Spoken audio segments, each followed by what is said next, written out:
as we were talking about, this seminar is on the two sides of sublimation. And Lacan puts on the board for us this little graph where on the left side, if you're looking at the text, it says woman with a question mark, because one of the main things is, well, what is woman as such, capital W? And then on the other side, we have the thing question mark, the das Ding. And as the conversation earlier, we're talking about this notion of the vacuole of jouissance, this sort of rim-like structure, which he'll get into. And then he puts right here in the middle section, the feminine other question mark, the locus to or with which one makes love, and sublimation to accede to woman, courtly love, idealization of the object, and sublimation to accede to jouissance with the drive, the representative of representation. So all this is a lot, but he will definitely expand on this throughout the entire lecture. So as he says, he puts this stuff on the board, and Lacan pretty much goes into a weird transition from talking about his thesis that he's been pushing forward. The unconscious is structured like a language, right? And from there on, he wants to elaborate or go into a different topic, discussing Gilles Deleuze's two texts, which he seems, from my understanding, he likes the thesis of difference in repetition and sees a lot of connection with his discourse. And Deleuze's, I haven't read much of difference repetition besides the first couple chapters, so I can't really elaborate on exactly what he finds likable in that text. Maybe somebody could add on to that. But then one that he brings up is another text called Logic of Sense. Logic of Sense is a composition of different logical paradoxes. And as Lacan says, the use of Stoic logic and Stoic philosophy, specifically in one of the sections, he subverts Platonism. Instead of talking about the form, he wishes to just talk about the simulacrum and takes on the position of material bodies in motion. And that's Deleuze right there. But then Lacan says, well, one thing about Stoicism is that it's not just this form of logical paradoxes in the way that we should theorize them, but also an outlook on the world. It's an ethics. All right. And I guess for Lacan, what he finds a bit dubious, if I'm correct to say that, is this section right here in which Deleuze states this about the signifier. And let's see, says right here, and I thought this was really interesting. He says, when I reread this paper in question, since Deleuze drew my attention to it with his remark, I found formulated therein that the possibility of all meanings is produced on the basis of the true identity of the signifier and of the signified that results from a certain way of manipulating metaphor in a way that goes a bit beyond what I had done. The author makes the capital S signifier, which is pushed down below the bar, owing to the metaphorical effect of substitution, function conjoined to itself, in such a way as to represent the essence of the relation in question and play it out as such at the level of the unconscious. I shall all the more willingly leave this point to the author who represented me in this fine paper, since it, in fact, results from a certain manipulation on their part of what I have hitherto said. Now, I think like this was pretty interesting because I don't really know, again, what section of that text he's referring to. I haven't read much of that Logic of Sense up to like the first three like paradoxes, but I think it's interesting because right above, he also talks about how Deleuze likens this, sum of meaning. Oops, sorry about that. I lost the section. The sum of meaning to what he calls a multivocal signifying element. right? And it seems like, from my understanding, that's dealing with this sort of multiplicity of signifiers rather than, what he's been talking about of this signifier represents the subject for another signifier. And also the fact that when we're talking about the signifier and the unconscious structure like the language, we're talking about how we're dealing with this locus of the other, right? And how we have a signifier that merely signifies. It doesn't create meaning right away. It's on the level of signification where meaning comes about.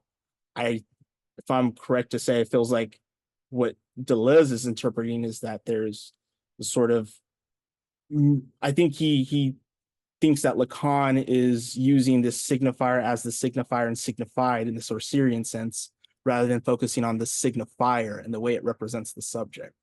I don't know if that makes any sense. I don't know if anybody else had the similar idea or maybe wants to add in on that, but I found that point really interesting because Lacan is pretty much saying even further down that one has to go so far to really not only take what Deleuze is saying seriously, but also do so much to kind of, go what I've been talking about and go further with this manipulation of what I have said to justify Deleuze. I don't think that's like incorrect or anything, but it's just like I think the specific reference there is to the Laplanche and Leclerc paper, The Unconscious. Right. Um, and I mean, in that paper, they kind of they formalize kind of what you were just stating in terms of like if Saussure kind of sees signified as one totality, Mm-hmm. uh, they kind of draw this algebraic equation where they're like, oh, so you have the medium of the signified and the medium of the signifier, and that you kind of never escape from the one to the other. But then they're interested in metaphor as sort of that which constitutes primal repression. So in that sense, anyway, I mean, I'm doing a Yeah. pretty bad paraphrase of it, but I just wanted to, that's the reference that they're Right. referring to. Yeah. Right. I think I was kind of confusing the two. Yeah. Go, Luis. From my understanding of Deleuze, this multivocal multiplicity has to relate about his ontology, how he sees not as something particular, but something as something individual, right? That is self-contained, and that's why he works with Leibniz about the monism, right? Right. Yeah. Which Yeah. this is That's like the limit of, oh, sorry. I was just saying that's the limit of my knowledge of Deleuze. So that's why, definitely that's helpful to know because I was a bit confused on that part about the multivocal. yeah, and this is different from the Lacan's symbolic, the metaphor of the signifier, right? The paternal metaphor that is about the castration of, we can say, of the signifier, right? The signifier can never match the signified, and Mhm. so it must relate to someone else. But nonetheless, there is a pattern of the drive, right? That's why I think Daniel said that before, I don't remember whom, that Deleuze has a problem theorizing the drive, right? Because the drive will give a univocal kind of, it will be different, right? It will be more close to univocity than Mhm. his multiplicity, right? So this is Right. some kind of ideas. Yeah. That's interesting. Chris. If I might, I'm going to add just a little bit of Deleuze to the discussion. Nice. I just read the first two sections of this last week. This is the end of the first series of paradoxes. And so he says in this, he's talking about Alice in Wonderland, Lewis Carroll, and literature, etc. He says that it is as if events enjoyed an irreality which is communicated through language to the savoir and to persons. So language to the knowledge and to persons. For personal uncertainty, it is not a doubt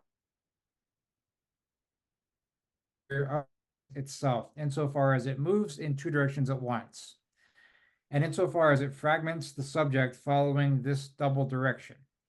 Paradox is initially that which destroys good sense as the only direction, but it is also that which destroys common sense as the assignation of fixed identities.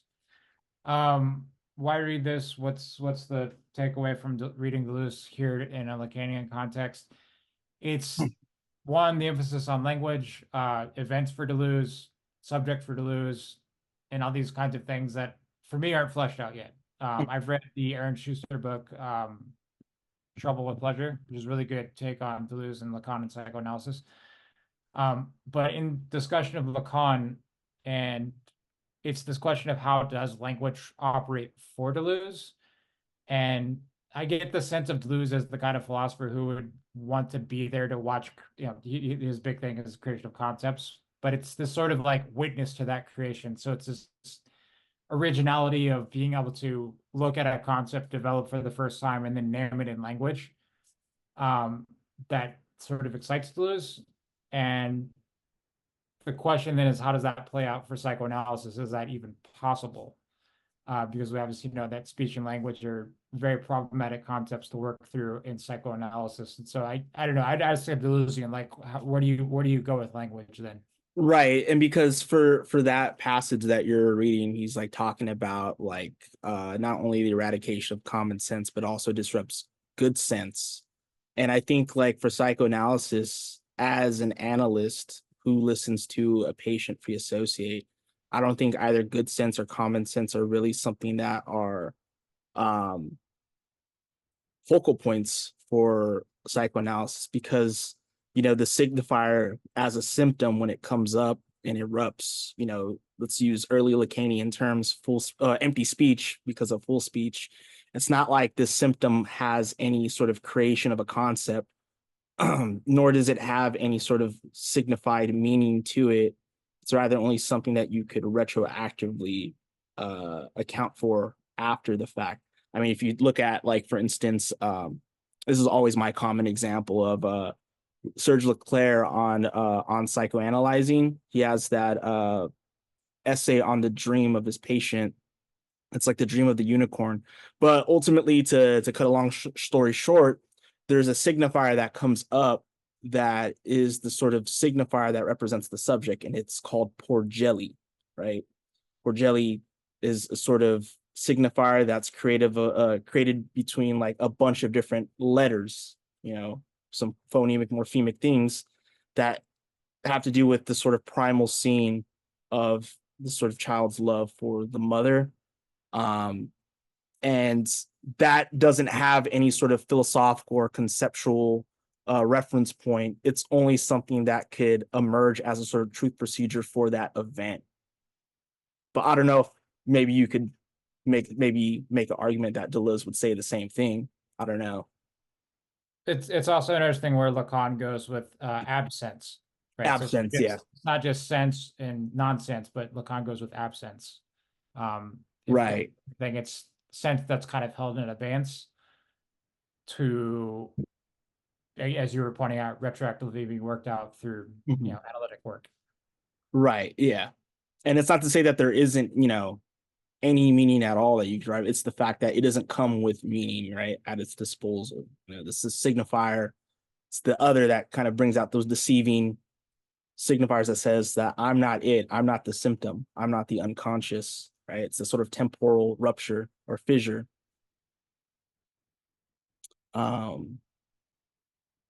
Any other comments? Should we continue going?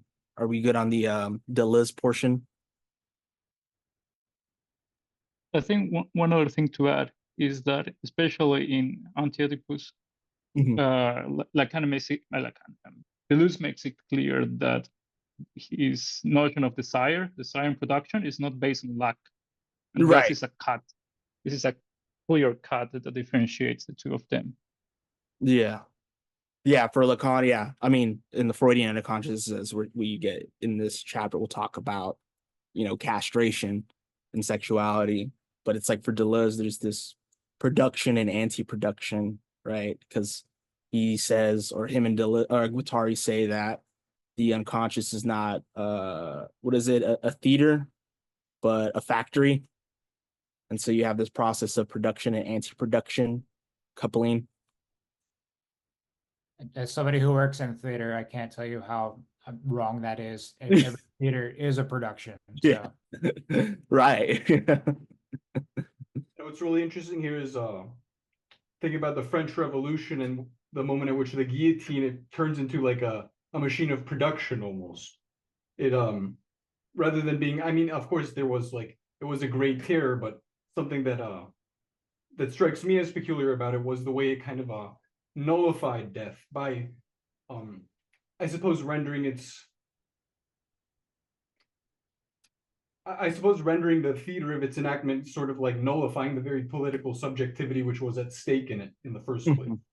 Yeah. Yeah, definitely. That's an interesting point. So we already we could move into the exciting stuff, the sublimation point right here. If anybody wants to read right here on page is it 190 section 1 at last time I pointed out, and then just go all the way up to, can anybody see my screen all the way? Having technical difficulties. Yeah, all the way up to an essential, pretty much the last page where he talks about, or not the last page, the last paragraph where he talks about drive, all the way up to as it does.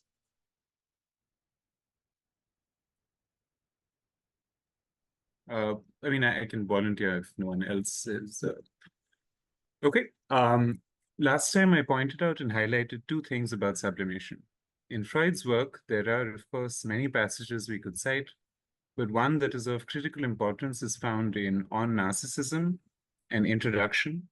It mentions the relationship of idealization and object with the object. Secondly, does anyone want to say anything, or should I just keep going? You keep going now. Secondly, sublimation is essentially connected to the fate, transformation, avatar, or Schicksal, destiny, or vicissitude of the drives. Sublimation is the fourth avatar mentioned by Freud in his article entitled Trieb und Treibschicksal, Drives and Their Vicissitudes. It is characterized by the fact that it occurs with the drive. At least those of you who have heard me emphasize the word with on a number of occasions in the past, specifically when taking up Aristotle's formulation, one must not say what the soul thinks, but rather that man thinks with his soul, may find it fascinating to note that this is in Freud's work. Something is satisfied with the drive. How could the drive find satisfaction in sublimation? When Freud situates the drive for us as a montage, something that I've always stressed as essential to the drive, of following the four terms, the quel or the source, the drang or the pressure or impetus, the object or the object, the ziel or the aim. And the aim is what is at issue today, insofar as in sublimation, the drive is inhibited as regards its aim, sublimation eliding the sexual aim as it does. Thank you. You're welcome. So I found that section really interesting because right here he says that like in the first section, he says the first two things about sublimation is the fact that it is an idealization of an object with the object. And then secondly, that it is connected to the fate, the transformation of the drive. So he references two essays from Freud, one on narcissism and the other on instincts and their vicissitudes, or also known as drives and their destiny. And I thought that this aspect is interesting because this is what we were kind of talking about prior to the start of the recording, that this notion of you have this sort of sexual drives on their own, and then you have the sort of sublimated one, which is supposed to be desexualized. And right here, this first one, this idealization of the object, how it's related to, the essay on narcissism. It's in my sort of knowledge, like retroactively looking at Freud and even like the early essays, early seminars of Lacan, this like idealization of an object kind of aligns with what we get in, I would say, the body, the way that the body is sort of put in a idealization, of the place of mastery, or and then how, on the other hand, drives play into the sublimation and satisfaction, and in a sense transforms the destiny, and even, if I'm correct, transforms the movement of the drive circuit, right? And I guess what I'm trying to say is, like, on the one hand, let's say we have, the baby who realizes itself in the, mirror stage motif, right? There's this moment of this grandiose investment, libidinal investment. But it isn't, in a sense, sort of sublimated onto, a sort of aim or destiny, until we get into object love in Freud. That's where, there is a libidinal investment into something more sublimated than itself. Because if you look at the sort of libido theory in Freud, we have, autoerotism, a sort of baby without exterior, interior. And it isn't until narcissism that we get this sort of investment into one's body. This is the image of the body, the mapping of the body, all these heterogeneous zones. And then I would say, I think it's through this process of the Oedipal complex that there's this sort of reckoning of the drives and its destiny through this process of sublimation.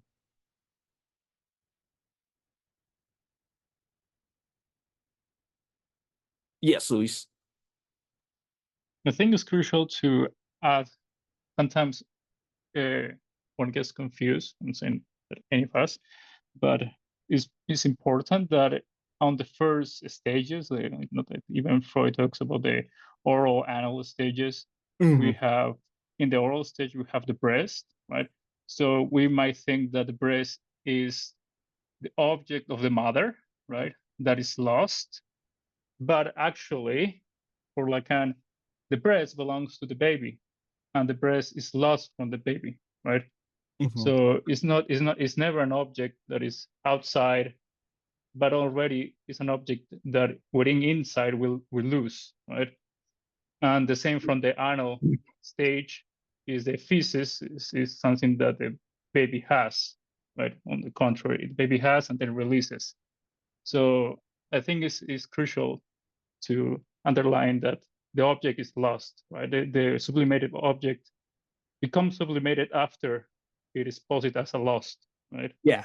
No, that's a good point. And it made me think of what chapter was it? Was it the Freudian event where he talks about the Entwurf? Because there's a crucial notion in the Entwurf, and I think he even goes so far as to talk about it too in the not just in the Project of Scientific Psychology, but also in the Interpretation of Dreams, hallucination, and how, like, yeah, this, it's not necessarily this external object, but it's not that it's without a real object. There is a sort of reality in place, but that object that you're talking about is a lost one, and it's never really a real thing.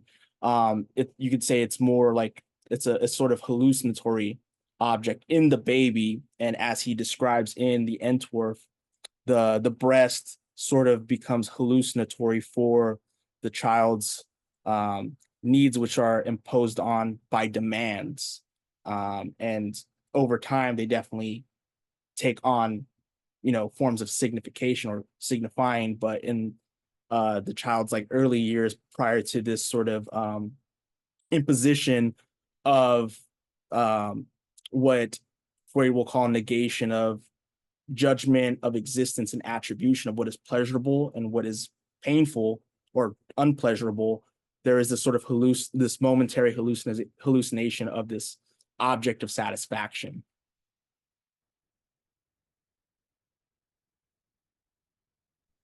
I can't help but notice this funny symmetry between the way the baby is concerned with the breast, and the way he said earlier that the capitalist is concerned with their joke as its employee. Yeah, that's good. How much more to add besides that? Oh, okay. Yes. I mean, I had a question about this formulation. What was it? Something is satisfied with the drive, and sort of what people thought the width was sort of doing there in terms of. I mean, it, you know, like on the one hand, I guess, like, I don't know, perhaps the drive is. I mean, I don't know. My first association with the drive was sort of that there's a person alongside the drive, and they're sort of next to it, and they're satisfied with it. Mhm. But yeah, I don't know, because I mean, it just seemed like a strange way to phrase it. Yeah, because I mean, if I'm not mistaken, from the section that you read, he mentions the phrase from Aristotle, "Man thinks with his soul," and then for Freud's, something is satisfied, with the drive. Man finds something, or the human being, the qua-speaking being, finds something to satisfy with the drive, right? And it is an interesting way to phrase that. Yes, Matilda. I'm wondering if we should think of the Aristotle quote like as like we don't the human thinks with the mind, and like the human satisfies with the drive. Mhm. Like in the prior lesson, there's that quote early on that says psychoanalysis discovered the drive, or discovered what is known as the means of production of satisfaction, Mm-hmm. and it's called the drive, Mm-hmm. which is an interesting formulation. Yeah, I mean, yeah, I don't remember that section, and that you're talking about from the last chapter, right? Yeah, I mean, that is a weird way to think about it. I mean, when I think about like the drive, as like I've said before, I think I said it even in the last section or the last lecture, was like it's a sort of like logic that leads to a, as you'll talk about in here with desire, sort of formal impasse, but it reproduces itself. And in a sense, there's like, you could say a same thing with when we talk about in capitalism, what is the sort of root of these means of production and the logic of capital, right? MCM prime and CMC, these sort of movement of money to commodity exchange to money, as Adrian Johnston says, and I think he talks about this in his new book, Infinite Greed. It's like, the capitalist sticking his head in his ass, pretty much. It's pretty much this reproduction of an impasse that's like as an impossibility, but there is this excess. There is a sort of antagonism, of an Ouroboros, if you would say. Yes, actually. Yeah, I'm sorry. I just wanted to after I said what I just said, the two and the, it just two things occurred to me, which was that, I mean, in the following section, we're talking about courtly love. And I guess the figure of the muse, which is again someone that, one is satisfied with, but also like, in the whole like Nietzsche running after Andrea Lou Salome being like, please, I need to hang out with you so that I can write my next book. Yeah. And yeah, I mean, and in that bit about courtly love, it's sort of like, I mean, he's going to talk about it ahead, but he's kind of going like, what it does is that, I don't know, again, I'm doing a terrible paraphrase, but that, it represents woman, but sort of turns her into an object. Right. Like the means of production would be premised on a certain, like, the organization of the factory space with its own sort of like subjects and objects, like kind of, the masters and the subalterns, like in any kind of dialectic, I guess. So right. I think you guys are on to something. Like yeah, I like that example of Nietzsche, wanting to be with this woman so it could help him write his next book. It's like she's not the end. It's like she's needed to sublimate this, desire, this drive to write his next book. Maybe this is not the same example, but I kind of find a sort of similar theme with I think it's Zizek that talks about this with Wittgenstein, how Wittgenstein, would chronically masturbate, but not because his aim was to sort of ejaculate, but it helped him think more about his theory.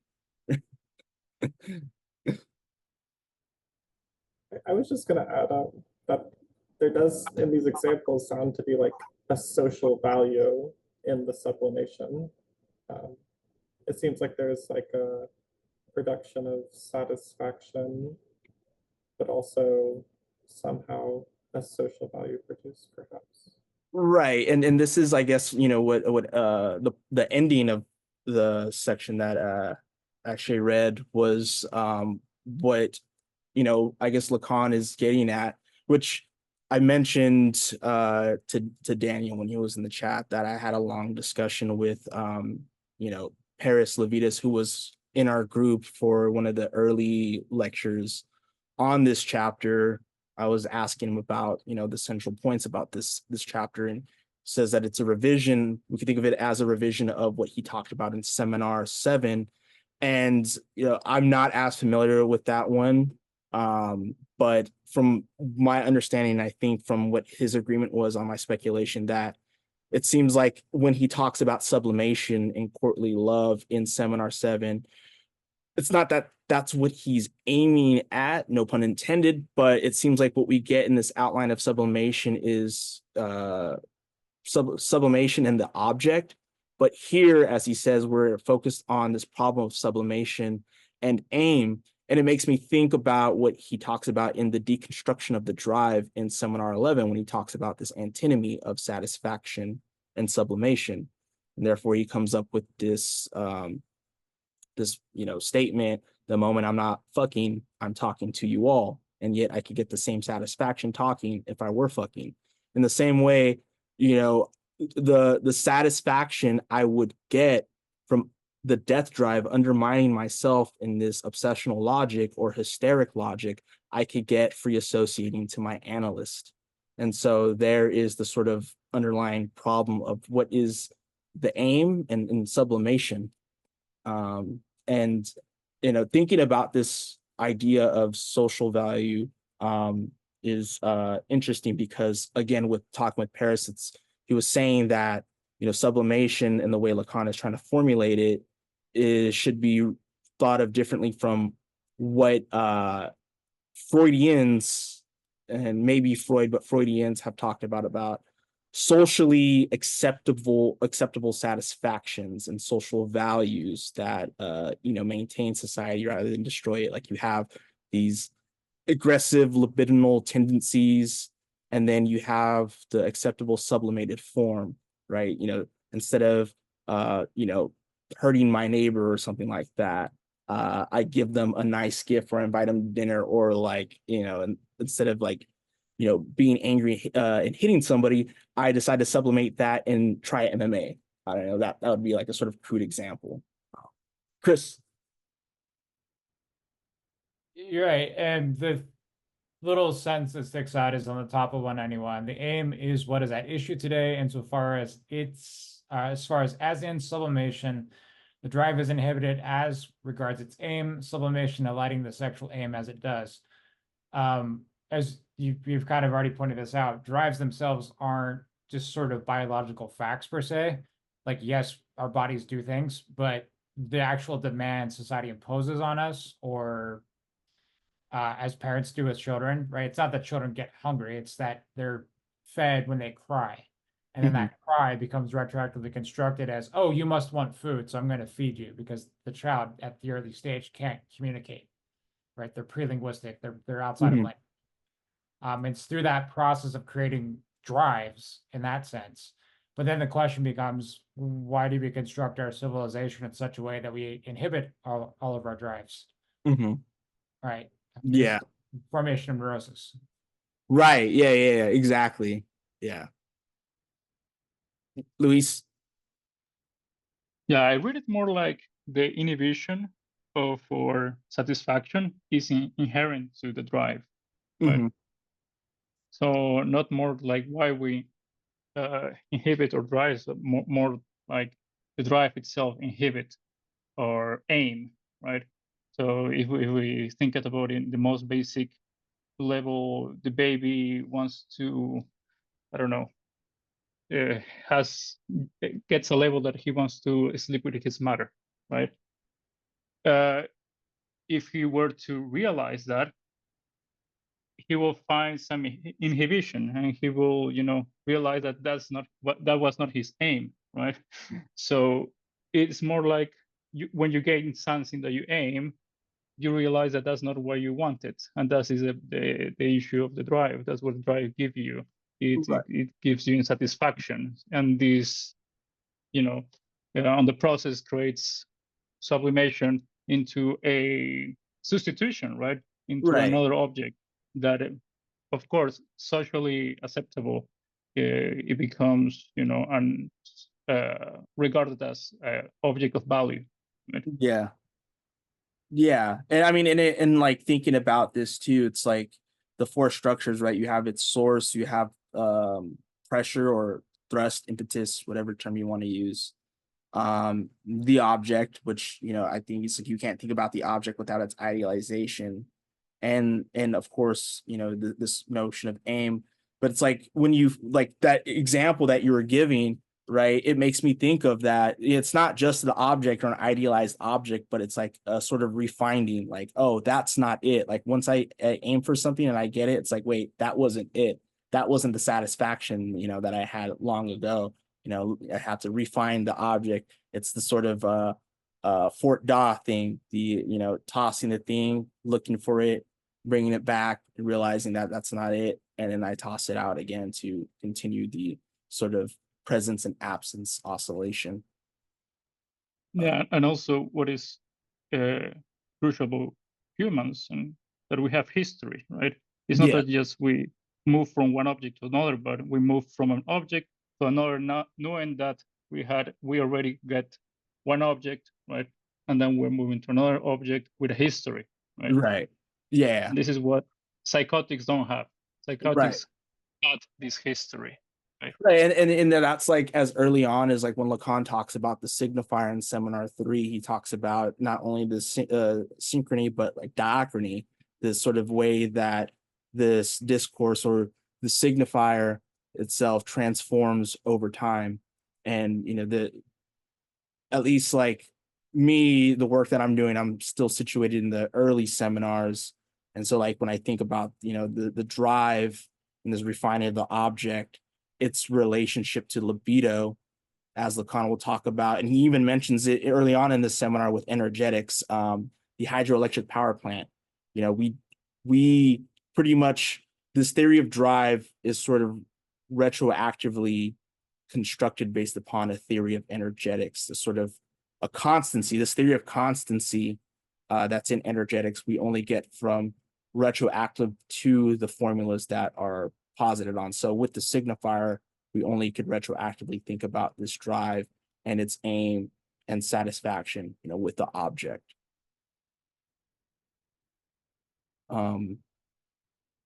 Matilda? Hey, I just need to get something off my chest about the last lesson, and I know we've been lingering here, so I'm going to try to make it brief.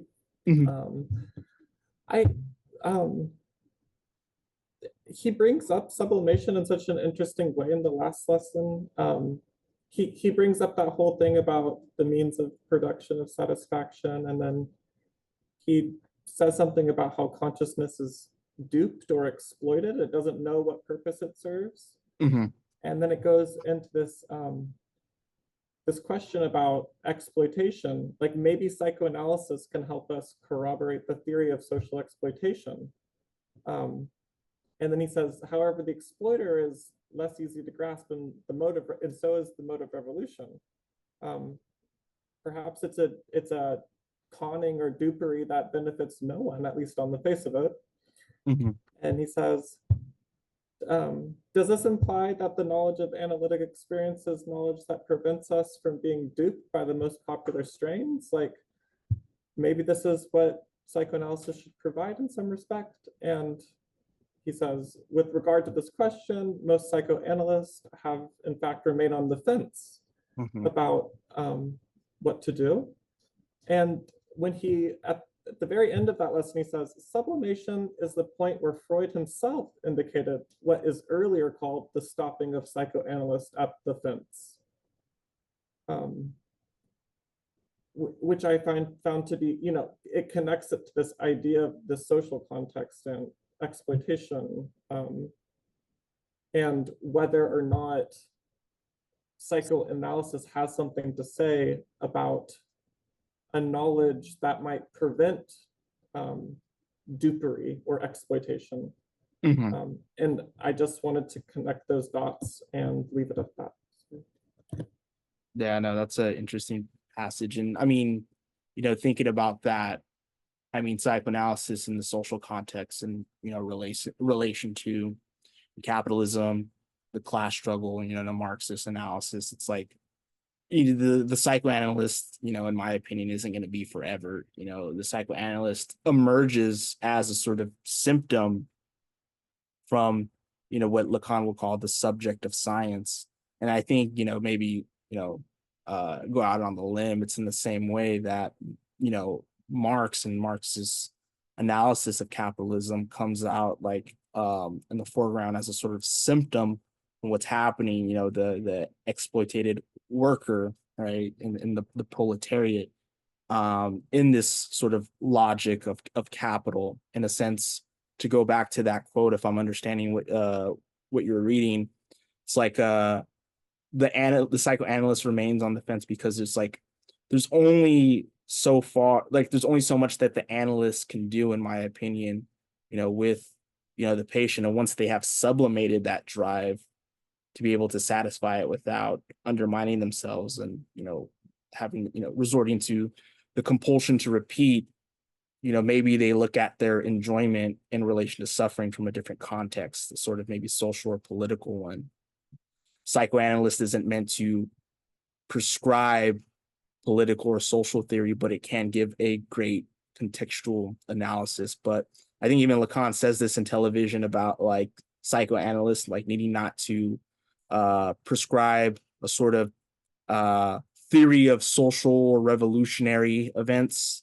I mean, it's like goes as far as Freud's early, I don't want to say early, but Freud's essay on wild analysis, this like sort of insistence to want to put everything into an Oedipal dynamic, or like, saying like, oh, this is because of an oral drive or anal drive, you get the point, like wanting to psychoanalyze everything and be like, there you go. I think there's a sort of limit to what the psychoanalyst is able to do, in regards to the exploited subject.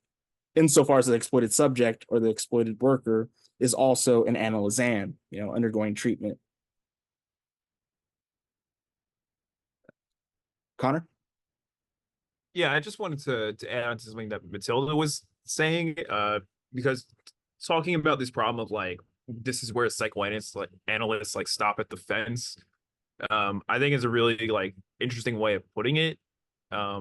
This problem, right? And that's kind of just what I'm like highlighting. Like, what is the problem that Lacan is highlighting here? We've been talking about like the drive a lot and the aims, right? But when do the drives and when do the aims become problematic, right? Like even the next thing that we're going to be reading with like social values, you guys have to say like, okay, there are social values, but like, and the drives like and aims accommodate to that, but that seems a little like too vague. So like, okay, but like, when is that a problem?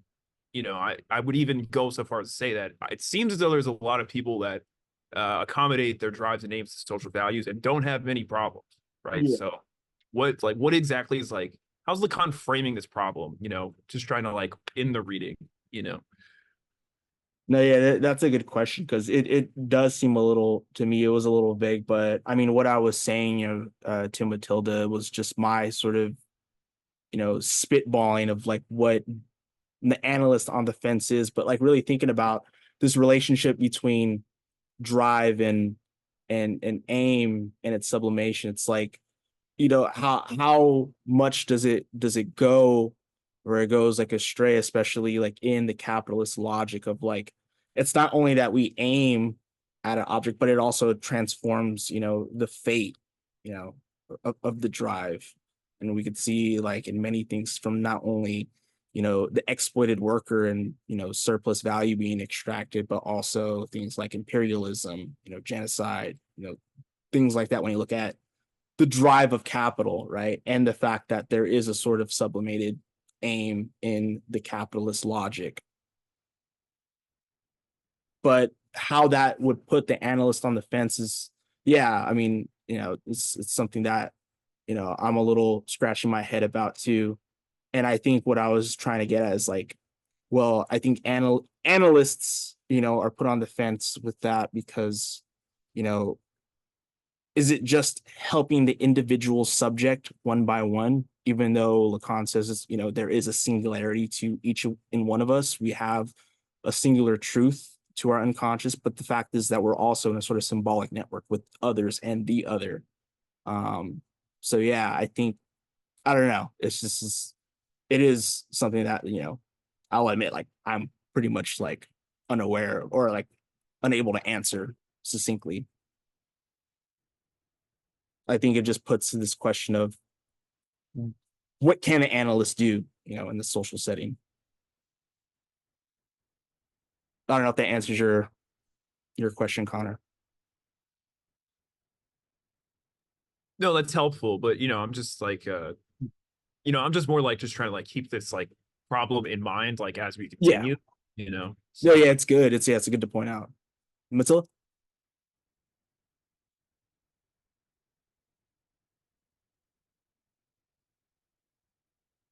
She may be frozen. Yeah. Maybe, yeah. Yeah, I think we'll wait for her to get back. Oh yeah, she logged off.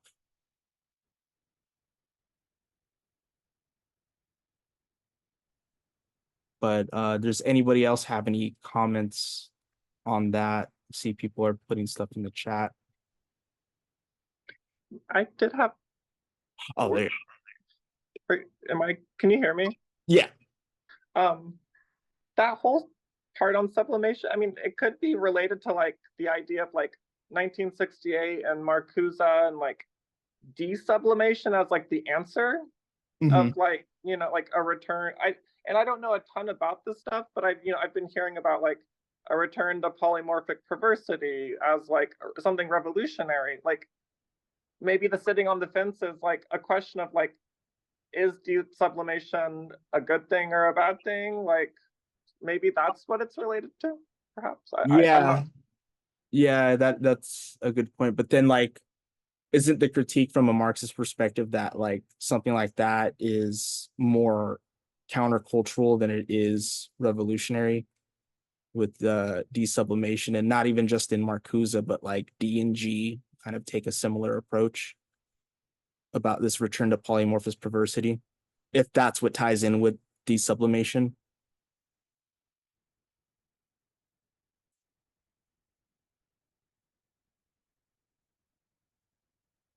Yeah, I don't have much else to add.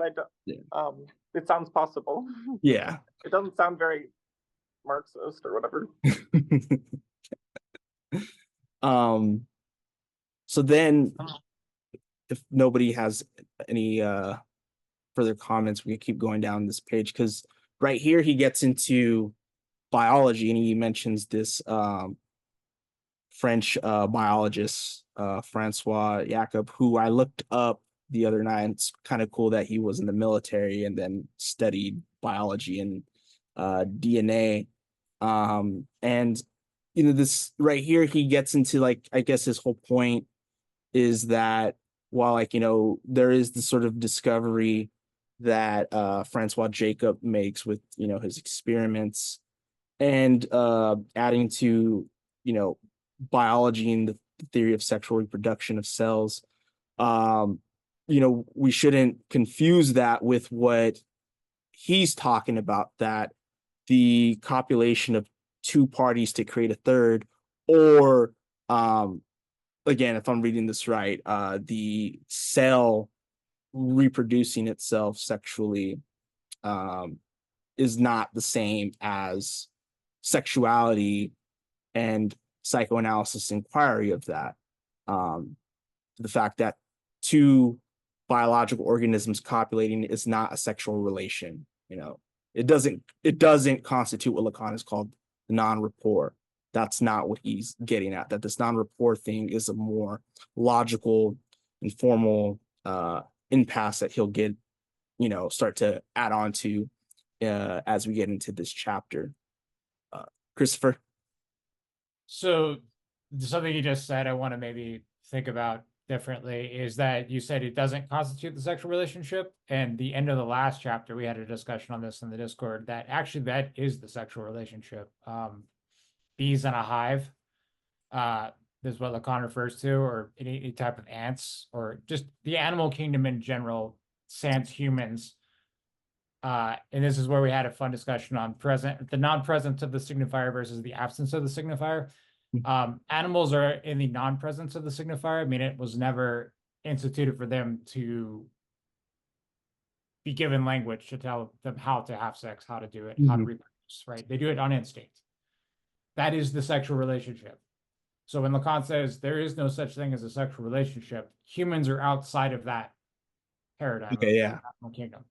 So yes, the animals themselves have the sexual relationship. The humans try to regain it through courtly love, et cetera, et cetera. Okay, that's a better way to elaborate than what I was saying. And so because he mentions later like what is missing, especially when we talk about the representative of the representation, is this notion of a sexual signifier. So is that like, again, this sort of missing thing that would constitute or sort of animal nature and sort of sexual relation that every other species has but us? Sure. Yeah. I mean, that's simplistically saying yes. Yeah. Who had their hand up first? Was it Luis or Akshay? I think I did. So I have a reading, and that's why I mentioned last week. So I don't know if someone else has a reading, someone else who has read Francois Jacob.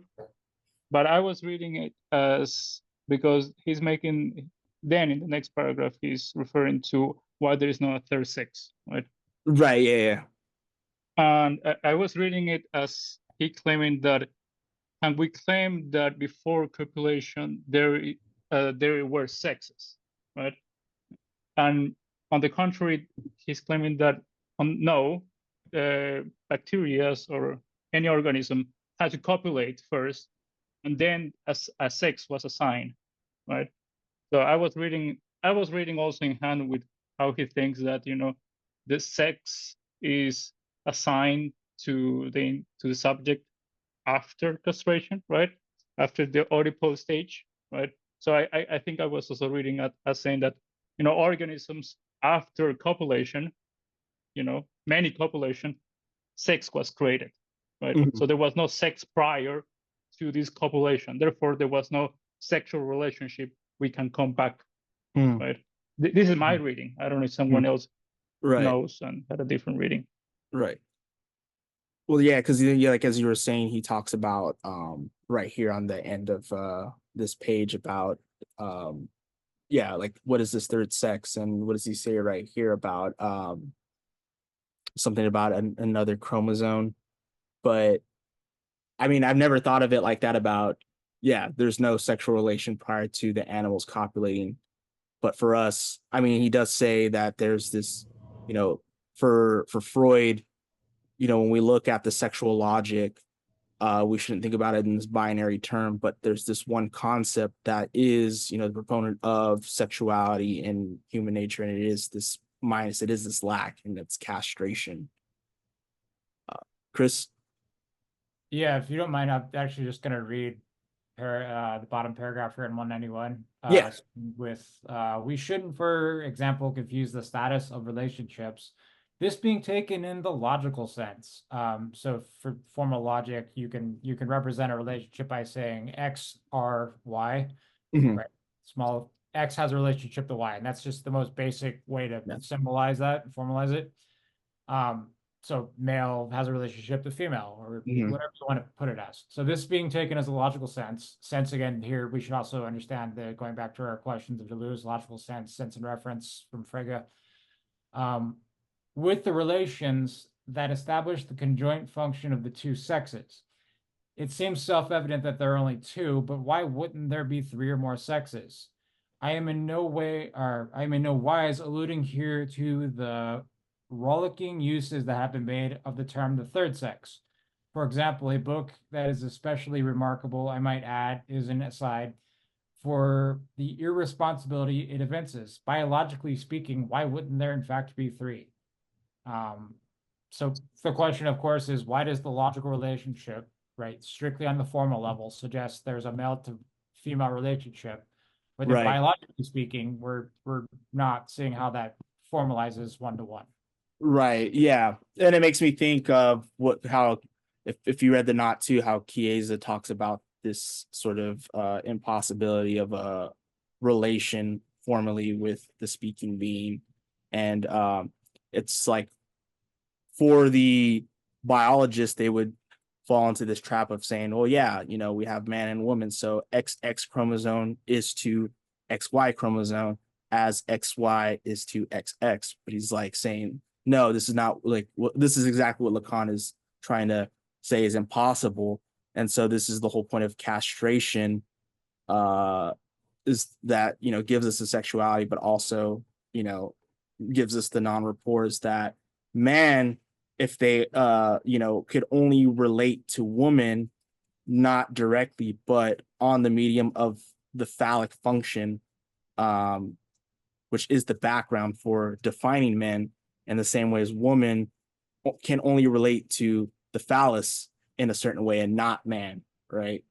Even though they may desire the other as, you know, this barred other, which is man, it can only be through the sort of phallic enjoyment, even though they have a weird relationship to the phallus, as Lacan will talk about later on. But it wouldn't fit into this one-to-one, you know, as you were saying. I mean, he later claims that it is not one-to-one, but actually just the one, the lack, right? Yeah. So it's much interesting. It's so different from the loose's multiplicity, right? It's not like there is third, there is fourth sex, there is fifth sex. No, it's just one. One, it's the one that is a lack on itself, right? Mm-hmm. Yeah.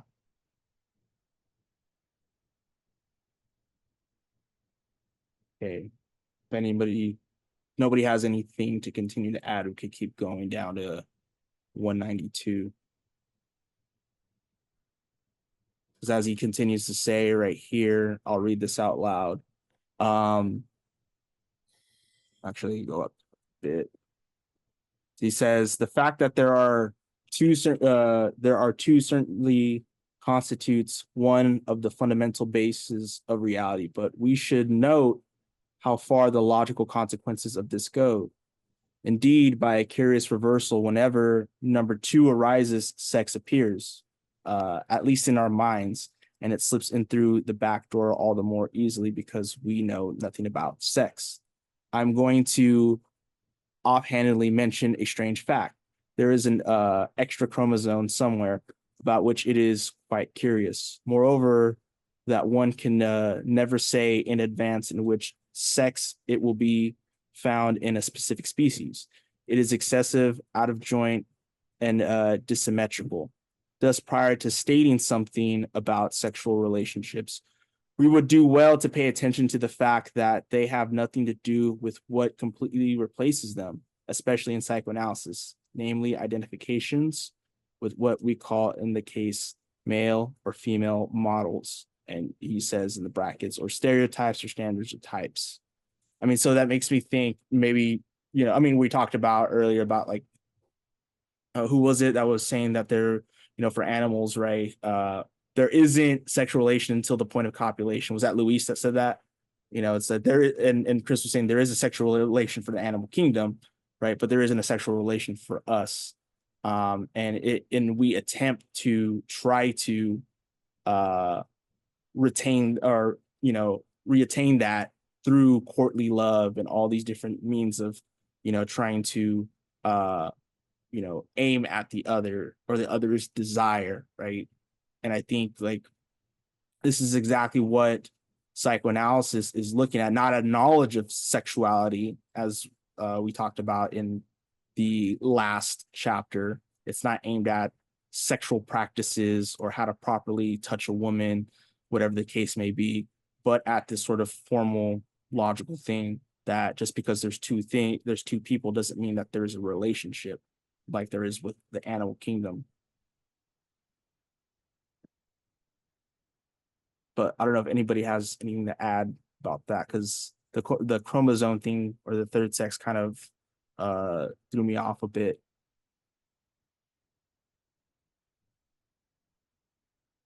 I think with the third sex is kind of proving that there is no biological basis to claim that there is just two sexes, right? Yeah. I think the discussion we had in the Discord with Akshay about the code, it was very interesting, because we can think that, okay, animals found that there were two sexes and they just work in that code, in this binary code, while humans can, go beyond that binary code, right? And that's the way they can have the be self-conscious that there is not such a thing as a sexual relationship. Right. Yeah. And it's like, when you look at, and I'm going off of like, from what I read from Chiesa, some huge fan of his work, it's that you look at like the phallic function for, producing the non-reports, the positions that we see, it's not that they're a binary logic, but it's a sort of, as he says right here in that paragraph, it's desymmetrical. It's there's no symmetry to what we see in the positionality of the phallus with man and with woman, right? It's, I guess you could say, maybe like a parallax.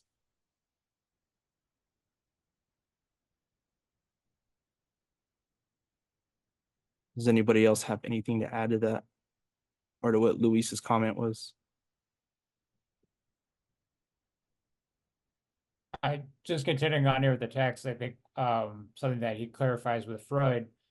So middle of that second paragraph, they talk about masculine positions or feminine positions, and they very quickly slide towards homosexual positions. The least we can do is be somewhat struck that every time Freud wishes to provide a precise statement, he himself admits that it is altogether to rely on the male-female opposition, and he replaces it with that of active and passive. It would be interesting to raise the question of whether any of these terms, masculinity or femininity or maleness or femaleness, can legitimately serve as a predicate. Again, going back to this idea of a predicate in logic, it has a relationship to another predicate. One can say that all males, can that be stated even in the naive use of qualifiers?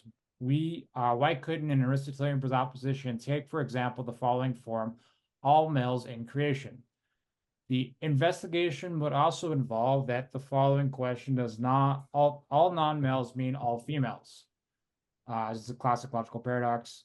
The abyss that opens up by relying on the principle of non-contradiction might also be taken in the opposite direction. That would make us wonder about something I mentioned earlier: what sexual content the principle of non-contradiction itself contains.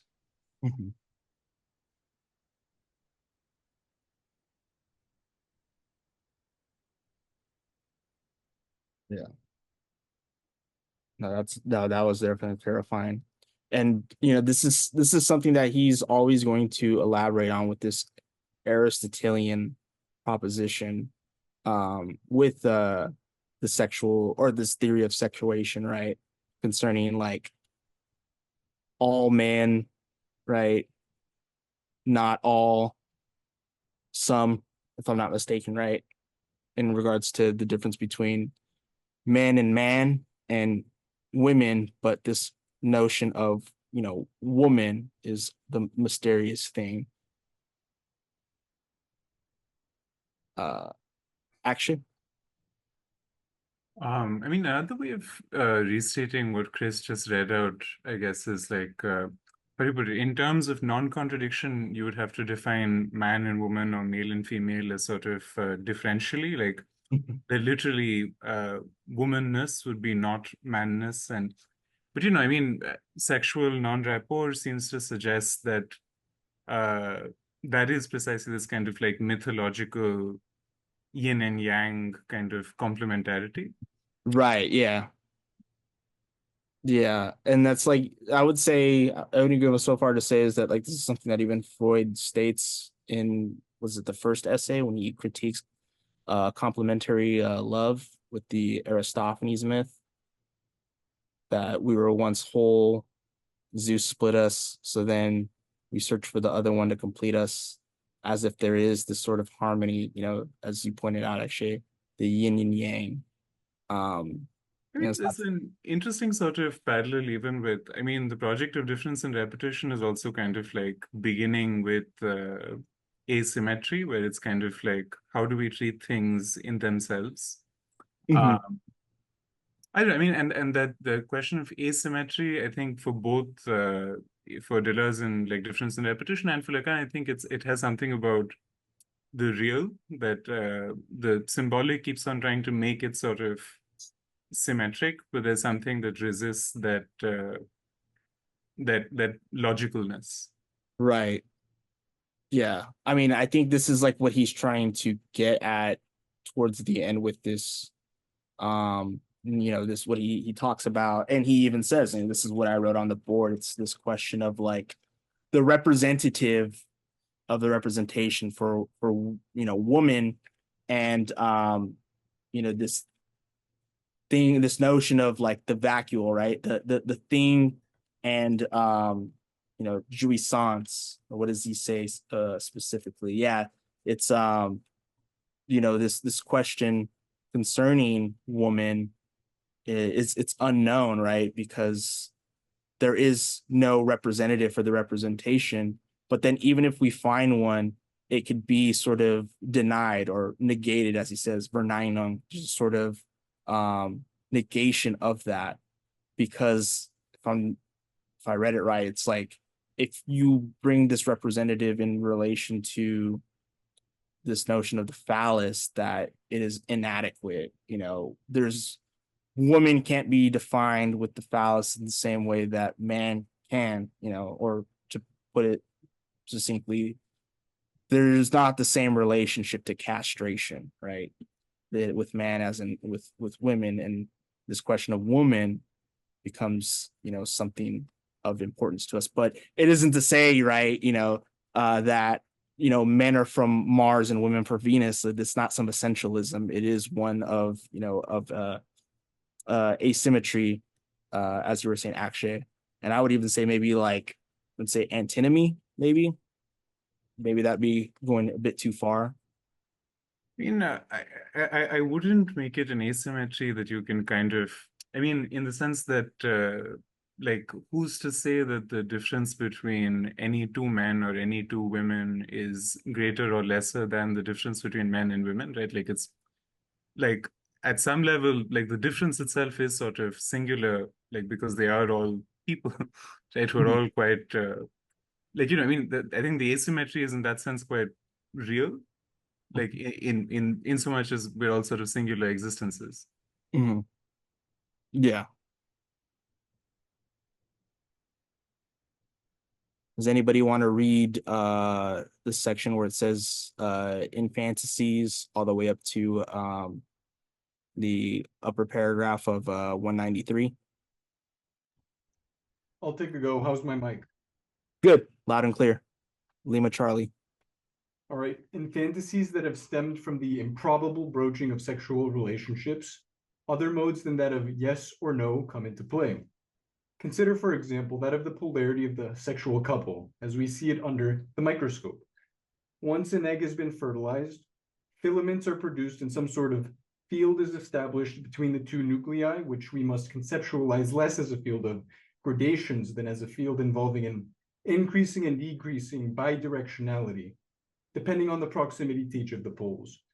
Must this image of a field, which is so fundamental in other domains, that of electromagnetism, for example, suffice for us to think that sex and its fundamental relationship, or that, could you scroll up, please?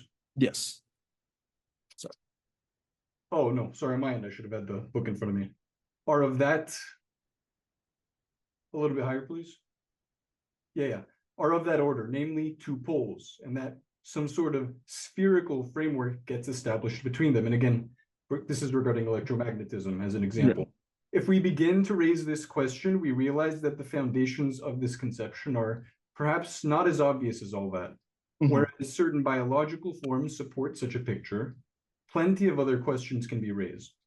There are effects of dominance, influence, repulsion, and even of rupture, which are perhaps of a kind to incite us to call back into question where the schema leads. It is, of course, impossible to do so except from the moment at which we realize the role it plays, which is never discussed and even naive, as they say. People speak, for example, of Fortpflanzung, reproduction, as the supposed purpose of sex.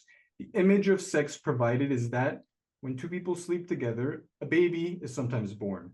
I began with the effects of sexual copulation at the cellular level in order to indicate that in sexual union, it is less a question of the third party produced than of the reactivation of a fundamental production, which is that of the cellular form itself, which, stimulated by this, becomes capable of reproducing something that lies deep within itself, namely its configuration. Right. Let us thus pay attention to the contaminations that make it so easy for us to make a function, the essential nature of which perhaps escapes us, a function coincide with the notion of plus or minus in mathematics, or even that of 1 or 0 in logic. Let us pay all the more attention to it in that Freudian logic, so to speak, clearly indicates to us that it cannot function in binary terms. Everything Freud introduced by way of a logic of sex is based on a single term, which is truly its original term, a lack known as castration. This essential minus is of a logical nature, and nothing can function without it. All normativity is, for both men and women, organized around the transmission of a lack. That is logical structure as it stems from Freudian experience. Right. Yeah. Thank you. That was what, Maton? Yeah, correct. Thank you. So yeah, like I guess that's what I was trying to say earlier, but then like I guess that was a good point from Chris about, you know, the sexual relation with animals, but this point right here in the paragraph where he talks about or this German term Fortpflanzung or reproduction, that it's not like this sexual reproduction on the cell is not so much of the effects of copulation, you know, to create a third party, but rather what he says right here, he says it is less a question of a third party produced than of a reactivation of a fundamental production, which is that of the cellular form itself, which stimulated by this becomes capable of reproducing something that lies deep within itself, namely its configuration. So is he saying pretty much right here that it's like, yes, of course, something comes out from this copulation, but really the main thing is a reactivation of this, you know, cellular form, which again, even the form will still continue this production process, which is through sexual copulation, correct? But it's not so much the case of what we're trying to get at with the speaking being and, you know, sexuality. It's one of a minus, which is castration. So like, rather than the cell reproducing or reactivating this production of cellular form, it's like we are kind of transmitting castration, to kind of put it crude. I don't know, that was my kind of thinking of it. Like our sexuality is one of transmitting, again, lack.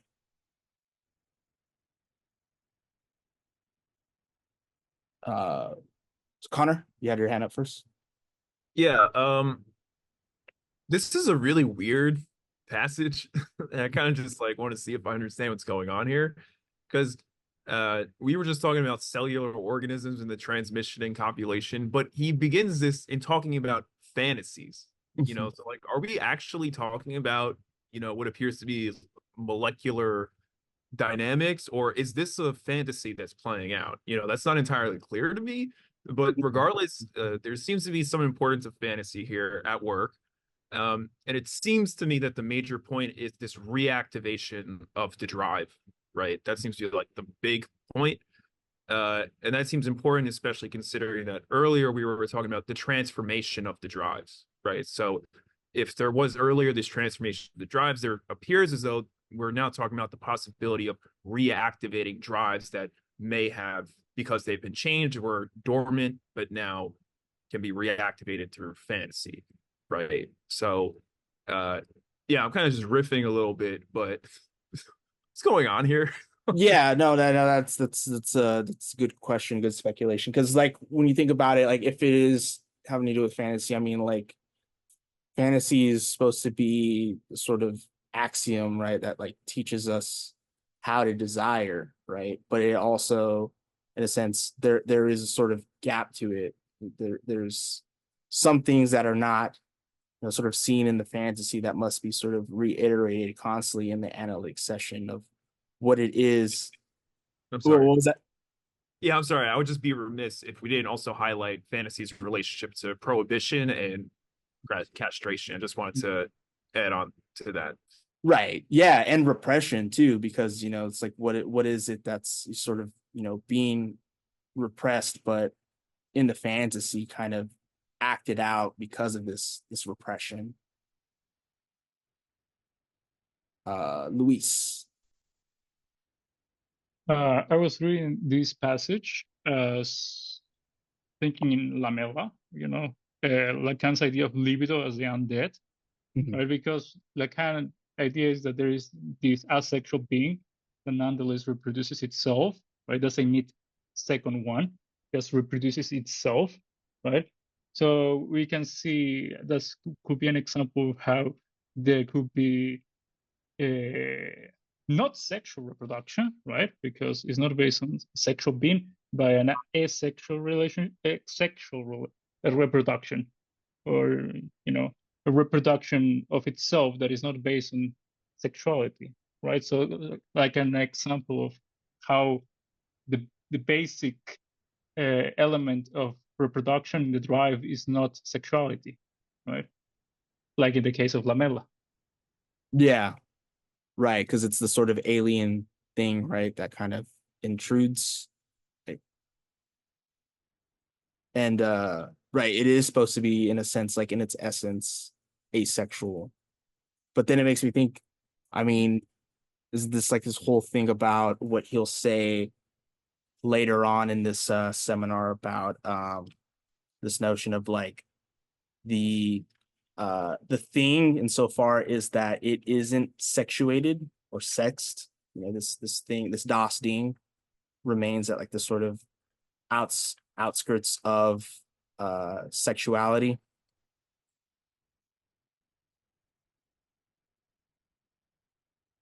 Do you have anything else to add to that, Luis? No. I think you got on the point. The lamella is refers to this pre-sexual, not more than asexual, but a form of pre-sexual reproduction, right? Yeah. That it remains within ourselves. That's why this is the undead, right? So it's the libido, he uses that as a libido, as a metaphor of the libido. Yeah. Yeah, that was in seminar 11, right? Matilda? Yeah, I agree. This is a shame. He takes a lot of time in this passage, and it's kind of confusing as to how it's related to sublimation. It seems like he jumps into these biological questions, like after he talks about how, like, sublimated works have a social value, and then he kind of gestures towards the idea that biology might have regulating structures that resembles language, the function of language, and then, you know, it's like, what is he talking about here? And right. It's kind of reminding me of like traditional psychoanalysts are like the genital relation, the two sexes copulating as like the proper form of like sexual, or I don't know, pleasure making or something. And like, seems like maybe he's like undermining potentially like this like binary gender thing that maybe like more traditional psychoanalysis holds, and which is a part of sublimation, like Right. Getting to genital sexuality as like kind of a sublimated form of eroticism or something. Yeah, I mean that is exactly like what, like, you know, post-Freudians and other analysts kind of, you know, unironically assume is things like homosexuality or transgenderism, at least back then, you know, needed to be sublimated into something more normal. And then, like, for example, Michael Balin is a big interlocutor and analyst. Michael Balin and Alice Balin, both, I think they co-authored this work called what is it, genital love, in which, like, genital love is the sort of highest, you know, moral form that man can achieve, and needed to be sort of like reconciled through this Oedipal process. Yes. And, you know, this is something that Lacan is definitely critical of, because he's like saying, you know, there's nothing in Freud that would, you know, say that, like, you know, that's like, you know, the sort of normative achievement, even upon, you know, a truism or analysis, even though, you know, we do see things like, you know, courtly love or like heteronormative relationships. It doesn't mean that there's a sort of teleological end goal that's, you know, what man's highest achievement is. You know, because even Freud would say so far as that, you know, like, man deviates from, you know, or the human being deviates from their sexual object. So it's like there's no actual normative, you know, thing. And I think that's the sort of tricky part of the aim of sublimation. But to answer your other question or other, you know, inquiry regarding this paragraph, when he mentions the regulating functions in biology are very similar to the regulative functions in the structure of language, it makes me think of something that I forgot to really highlight in the beginning, because he mentions it twice. The part of, you know, kind of criticizing Deleuze, he mentions this term from Freud, Vorstellung representans, right? It's translated by Strachey as ideational representative, right? Or the representative representation is, I guess, a better way. But that is like, if I understand, you know, Freud 101, right, this Vorstellung representans is the sort of process that happens when the traumatic, you know, neurosis occurs. There's a sort of rupture in which the memory and signifying element is cut off from its affective dimension, right? And so this is where the process of repression occurs, is on this level of that ideational chain, or to be Lacanian, the signifying chain is using different signifiers to represent that moment of the traumatic subject, right? But this is where it's like every affect could happen for a certain individual upon their sort of repetitive jouissance, just to be crude. And for some reason, they're always depressed or they always get sad and at these like moments or like whatever, but that's not really like, you know, there's not something that's sort of causal to one's sadness. Rather, that's a sort of detour from what's really going on in this Vorstellung representans. It's what he says, like, the only affect that doesn't really lie is anxiety, because it's not without an object. I think the closer we get to the unconscious is where we get to what exactly this what is it, to really get at what you're trying to get at. There's a regulatory function of language insofar as we're talking about an unconscious structure like a language. These prohibitions, this repression operates on this sort of impasse that keeps that signifying relation going. It's kind of saying a lot, but no, that's very interesting. And what kind of tipped me off, like, was this in the last paragraph was like, he's concerned about these contaminations of thinking that lead us astray.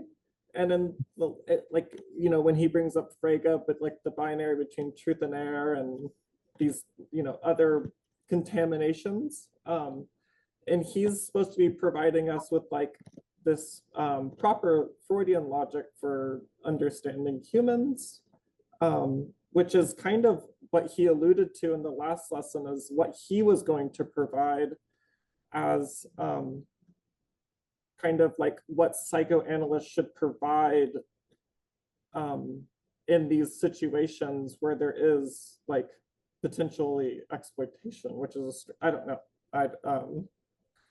I'm curious about his project of like, it's almost like trying to get people to think correctly. Mhm.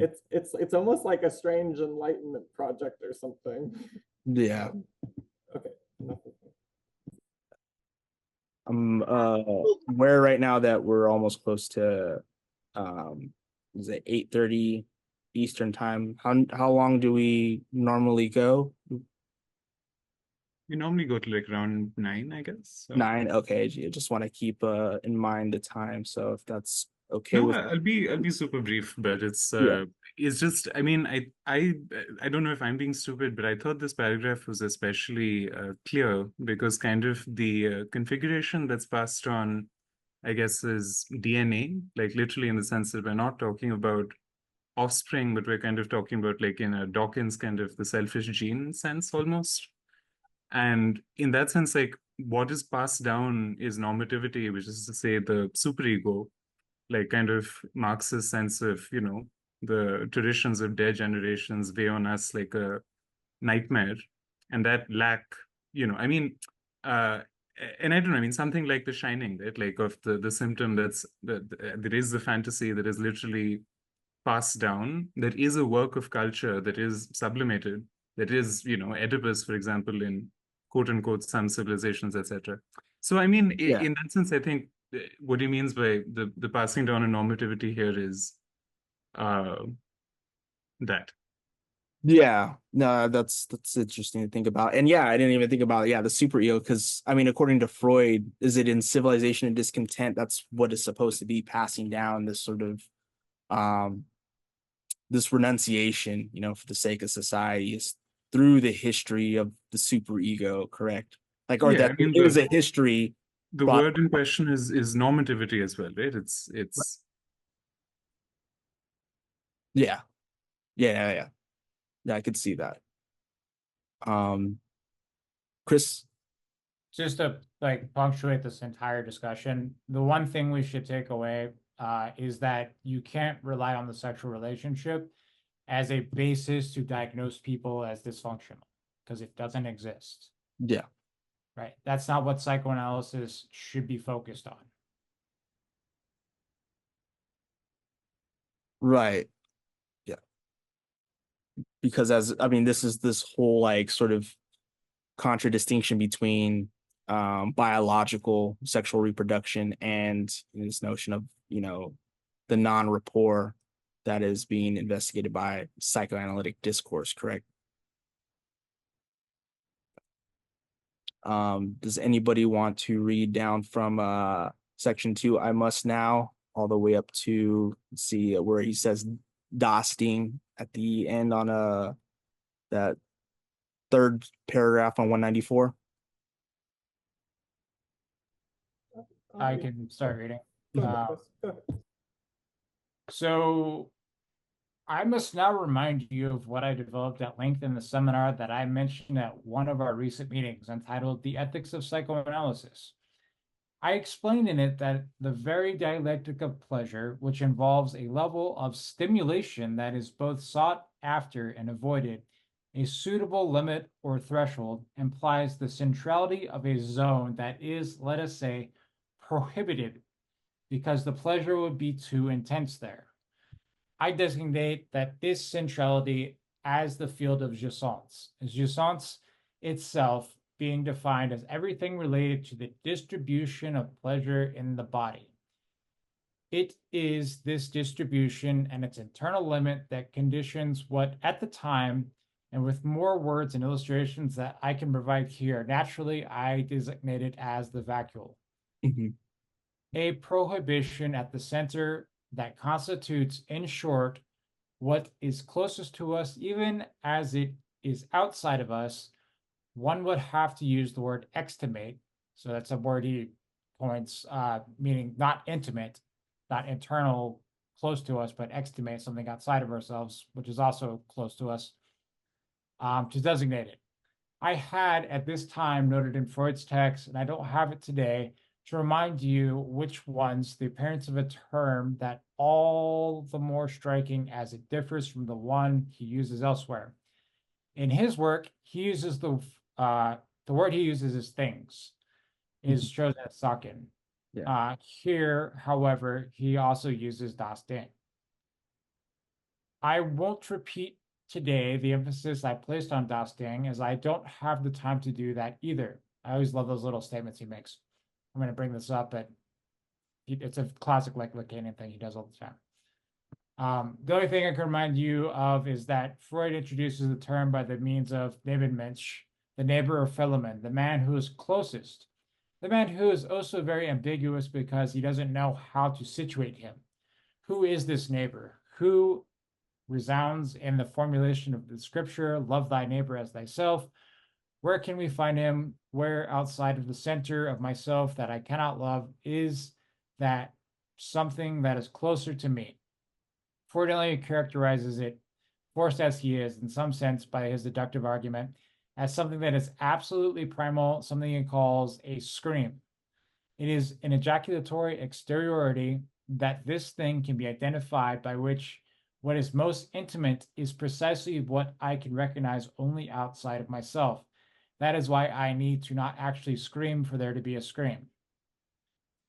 I mentioned in this context the magnificent engraved by Edvard Munch, The Scream, and demonstrated that nothing is better suited to the experience value of a scream than the fact that it is situated in a calm environment with, not far off on the road, two people are walking away and don't even turn around. It is essentially that nothing but the absolute silence coming out of the twisted mouth of the female in the foreground representing the scream. It is from the very silence that the scream centers, that the neighbor arises, the presence of the closest being, the expected being, all the more so that it is always already there. The neighbor who never appears, who has no appearance or manifestation or occurrence, using a German word there, except in the actions of the saints.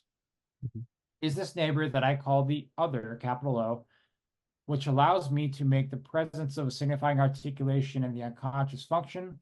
Certainly not. The neighbor is the intolerable immanence of jouissance. The other is merely the terrain scrubbed clean, or a median strip wiped clean thereof.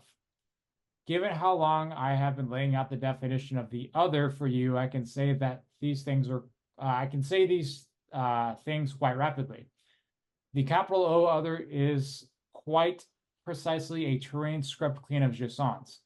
It is at the level of the jouissance that those who take the trouble can situate them, what is articulated in Deleuze's book with admirable rigor and accuracy, as both the distinct and form, and in agreement with everything that modern logic allows us to define regarding what are known as events, staging, and in the whole 9 yards linked to the existence of language.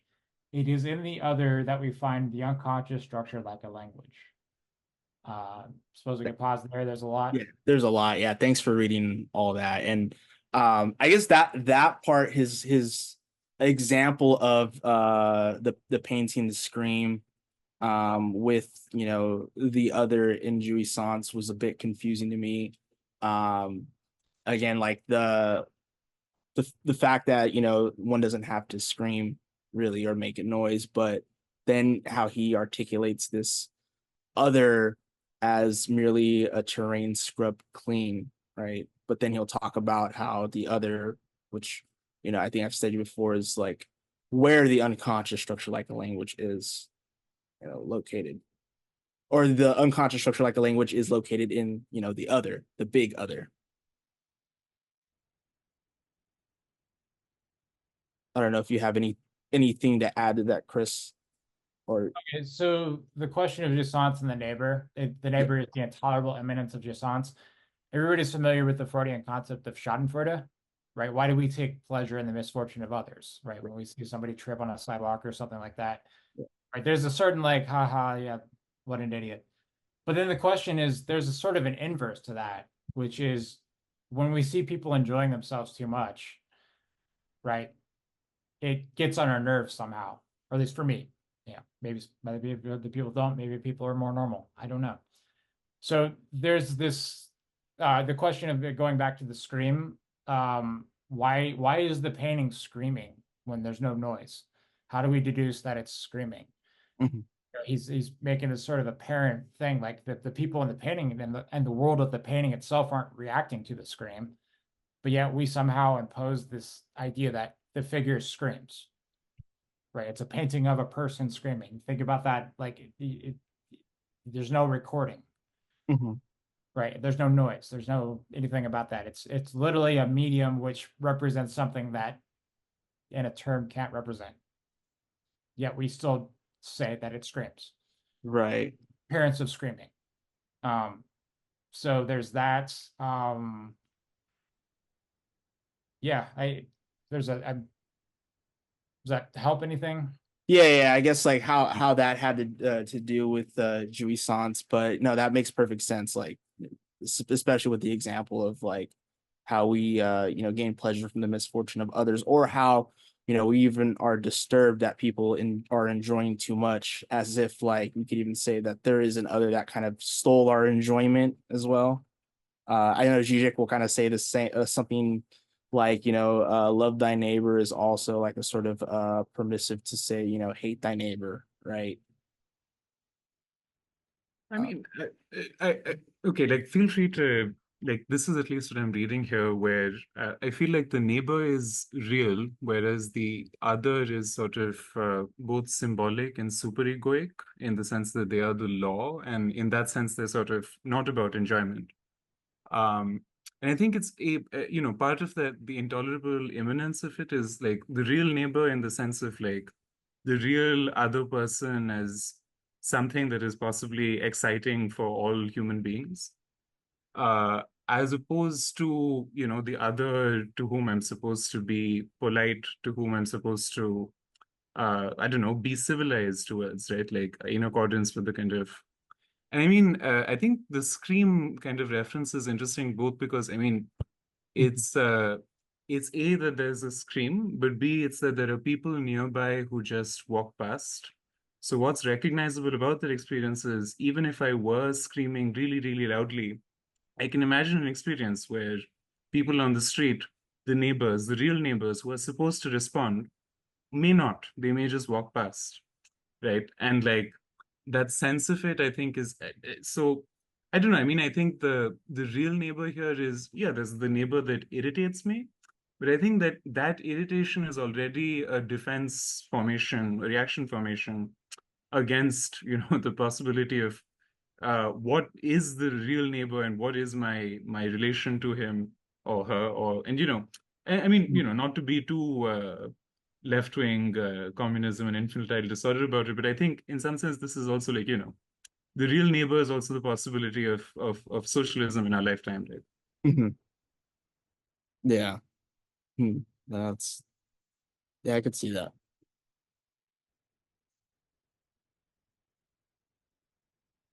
Luis? Yeah, I think this part is crucial because now we are really moving to what is sublimation, and it kind of ties up with last session because we are back to the field of jouissance, and I think it's crucial to understand that jouissance is posited after we define a limit, right? The prohibition, right? So that's why it differentiates us from animals, right? Because humans are based out of this prohibition in which we are castrated, in which there is a lack.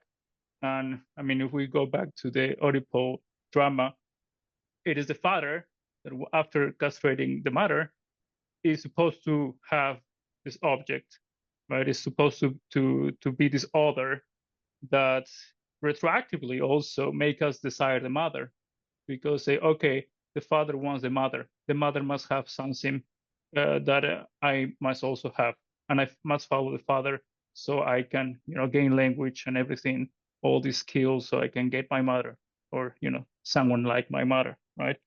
And it is therefore retroactively posits this field of the other, of jouissance, of which I lack, right? Because the other has that I lack, and therefore it's also how from last session, right? when he thinks about the hysterics, right? Hysteric is situated on the beyond the limits of normativity and somehow is enjoying. What is this enjoying based on? Is unknown, right? We cannot capture that. This is the extimate. It's so intimate to us about enjoyment, but we cannot come to mind of how is this woman able to enjoy, even though she's not following the norms that I am as a normie following, right? So it becomes this beyond, right? This ideal person or thing, right? So yeah, so go back to the crucial is the state of prohibition, right? Right. Well, yeah, and isn't it that the hysteric is also like in the sort of like encounters the deadlock of the other, the deadlock being the desire, or the word used here is impasse and impassibility. Yeah, sure. Yeah. But I think the most important thing is how men see the hysteric. Not much more about the role of the hysteric, but the illusion, right? And now he talks about women as the hysteric revealing the position, right, of this beyond, and revealing how we see women as these unknown, beings, magical beings that will give us full satisfaction if we obtain them, right? Right. Well, yeah, and then to go back to like the point that you made, it was that this question of the hysteric was mainly like, how is it that this person is enjoying when they're kind of like going beyond the sort of the normativity, or they're going kind of beyond, maybe beyond the law, but just going through that deadlock, but yet they're somehow enjoying. So it's like this sort of contradiction that is being exposed. And I don't know if what I'm saying, articulating what you're saying is correct, but in my mind, it seems it kind of goes along with what he's saying in this paragraph on 195 about what Freud was saying in the interpretation of dreams of this impassibility of desire, right? The impasse being a sort of deadlock. Yeah. I mean, the hysteric reveals the field of jouissance by, as we saw in the last session, by positing herself as beyond and by revealing the logic of jouissance as always bringing in satisfaction, right? Always situating herself on the deadlock of satisfaction. And wouldn't this beyond then have to deal with like the sort of thing that isn't what I mentioned earlier, sexuated? Somebody mentioned, was it you, Luis, that mentioned lamella? It does have this notion of not lamella, but as I equated it with the thing, right? Because it's supposed to be outside of what he'll call sexual jouissance, because then he points out later on is like we talk about the problem of aim and sublimation. There is this relationship between sublimation and he says was, I think it was the thing that could only be illustrated through the anatomy of the vacuole.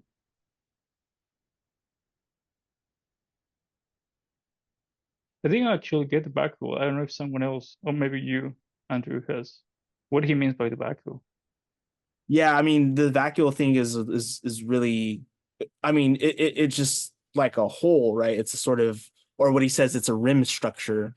I mean, which is something, what, as far back as Seminar 11, when he gets at like the schema of the drive, it's this rim structure that, orbits around, the drive orbits around the rim and always misses its object. But right here, he's this notion of the vacuole, which I guess comes up in Seminar 7, which I haven't read that far up to, but it does have this rim-like structure, but inside, in its interior, there is that sort of that thing that is put into question that I guess relates to woman, so far as woman is also the other, is das Ding.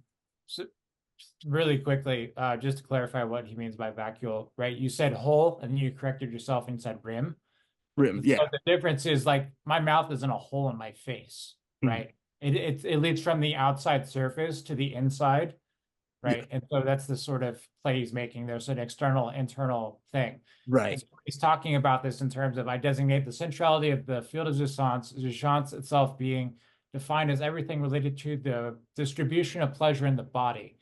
It is this distribution of pleasure in the body and its internal limit that conditions what at the time, in more words and illustrations I could provide actually as the vacuole.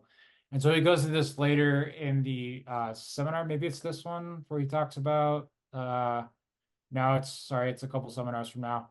He comes back to this in Structures of Perversion when he talks about the topological formations of rim structures, the sphere, the torus, the cross cup, and the Klein bottle. So just kind of maybe a foreshadow where we're going towards. Yeah.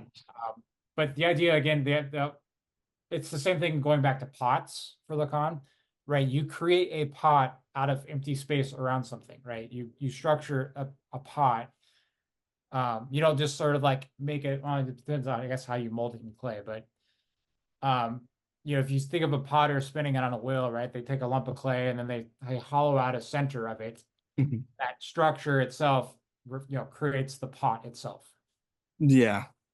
And it's structured from the outside to the inside, and it's sort of continuous in a way, but it does have that internal, external limitation. Right.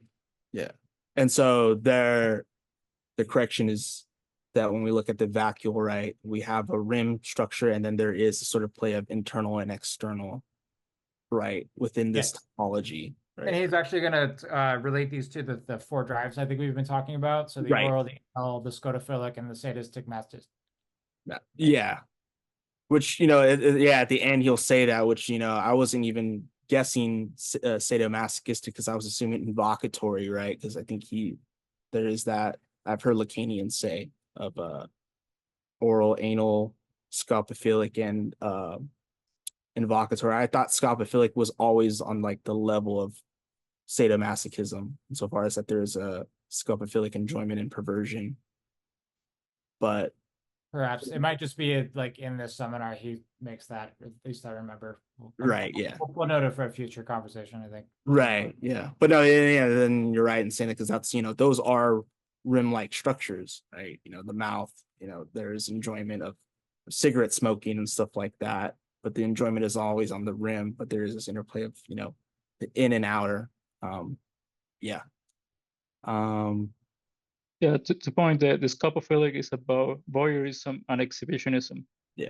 And sadomasochism, of course, sadism, masochism, that relates to the evocatory drive, because about the superego.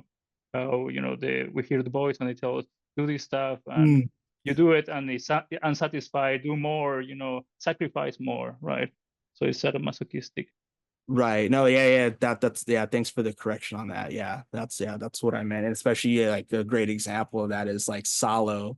You know, if anybody's seen Salo, which is the Pasolini's rendition of 120 Days in Sodom, where there is that super egoic effect of the woman talking about those like rape fantasies and all that. There's that injunction to enjoy on the level of the super ego that's invocatory. All right. Yes, I'll read right here. So this is what Freud states in the last sentence of the Traumdeutung, or interpretation of dreams. The desire in question, unconscious desire, remains impassible in its stability, transmitting the exigencies of what Freud rightly or wrongly calls the past. It is not because of the Vergänglichkeit, transient impermanence, that this must immediately make us think of a good or bad impressions.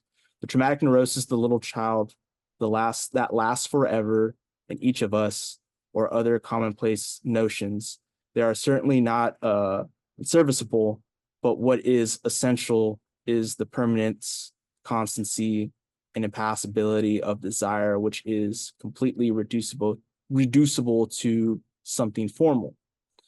At what level then is a sexual relationship situated as regards what we can formulate about it? At the level of woman, of the other qua locus of desire that slides under all speech, intact and impassible, or rather of the thing, the locus of jouissance, that is the meaning of the question I wrote on the first line on the board. As I told you, there is no such thing as a sexual relationship. And if there is a point where that is asserted quite calmly in psychoanalysis, it is in the fact that we don't know what woman is. She is an unknown in a black box, except, thank God, through representations. She has never been known in any other way since time immemorable. Psychoanalysis highlights anything, it is that we only know her through one or more representatives, or one or more representatives of representation. This is truly the place to highlight the term where it introduces what I mentioned earlier, Vorstellung representans regarding repression. We are not talking for the time being about whether women are repressed, but rather about whether woman is as such, and why not in herself too. This discourse is not androcentric. If woman in her essence is something and we don't know whether or not she is just repressed for women as for men. And doubly so, first of all, we don't know what woman is because the representative of her representation is lost. And secondly, even if we recover the representative, it is subject to noumenal, negation.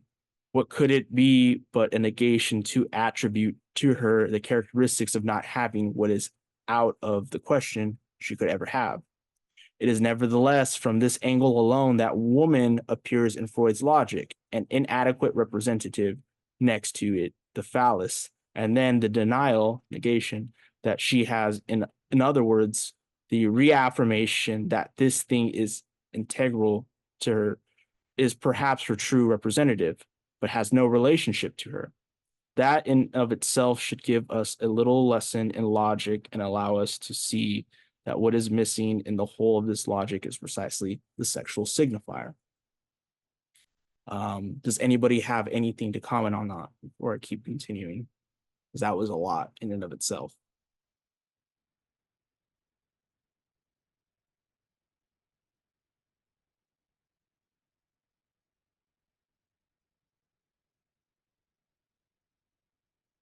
Not, I could keep reading. I'll just add like maybe one thing. So this question of woman as a representative of her representation is interesting because if you take it back to the question of what is a subject, subject is the, or what is a signifier? Signifier is that which represents a subject for another signifier, right? So the question of a person who is a woman and then chooses to invoke that as her representation for others, to other signifiers, and whether or not that actually succeeds at its aim, so to speak, is always an interesting question posed in psychoanalysis. It goes back to the questions of identification, idealization, et cetera, et cetera.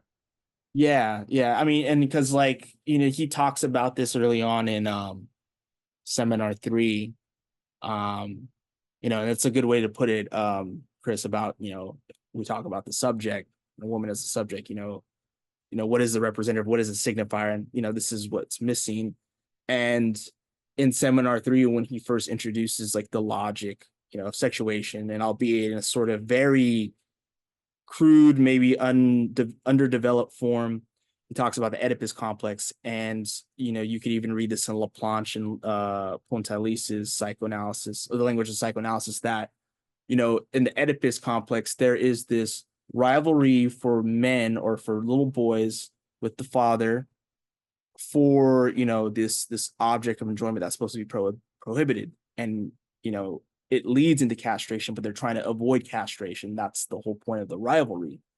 But for women or the little girls, is that for Freud, there is this immediate identification with this lost object of the father, which is castration. So it's like, there is a problem with identification on the level of like understanding what is woman, but she identifies with this sort of something that is missing, right? And I guess that's sort of what produces the hysteric, is that there's always something missing, right? And it's usually seen on the level of like the other, right? Their encounter with the other.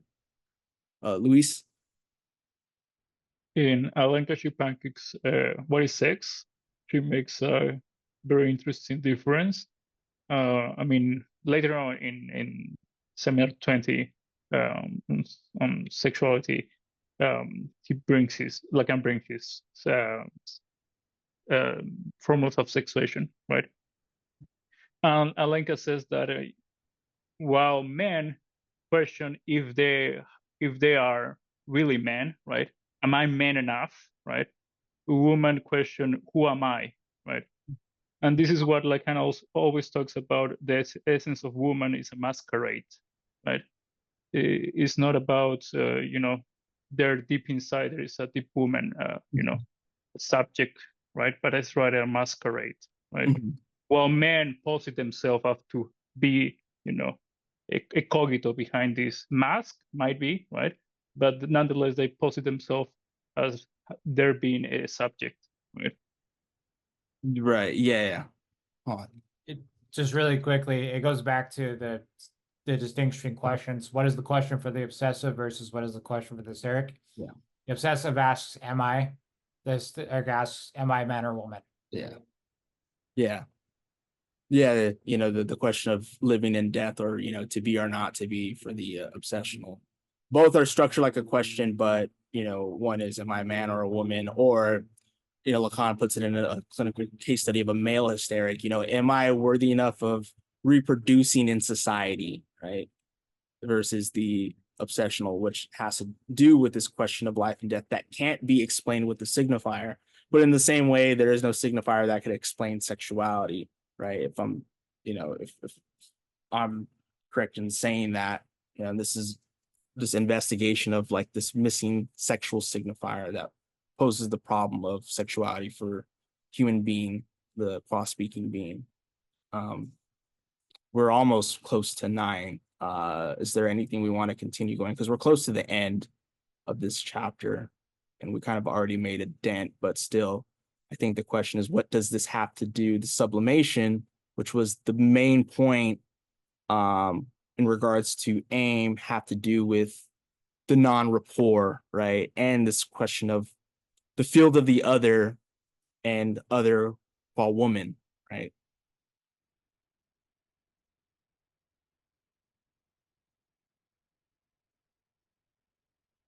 Does anybody want to take a jab at that?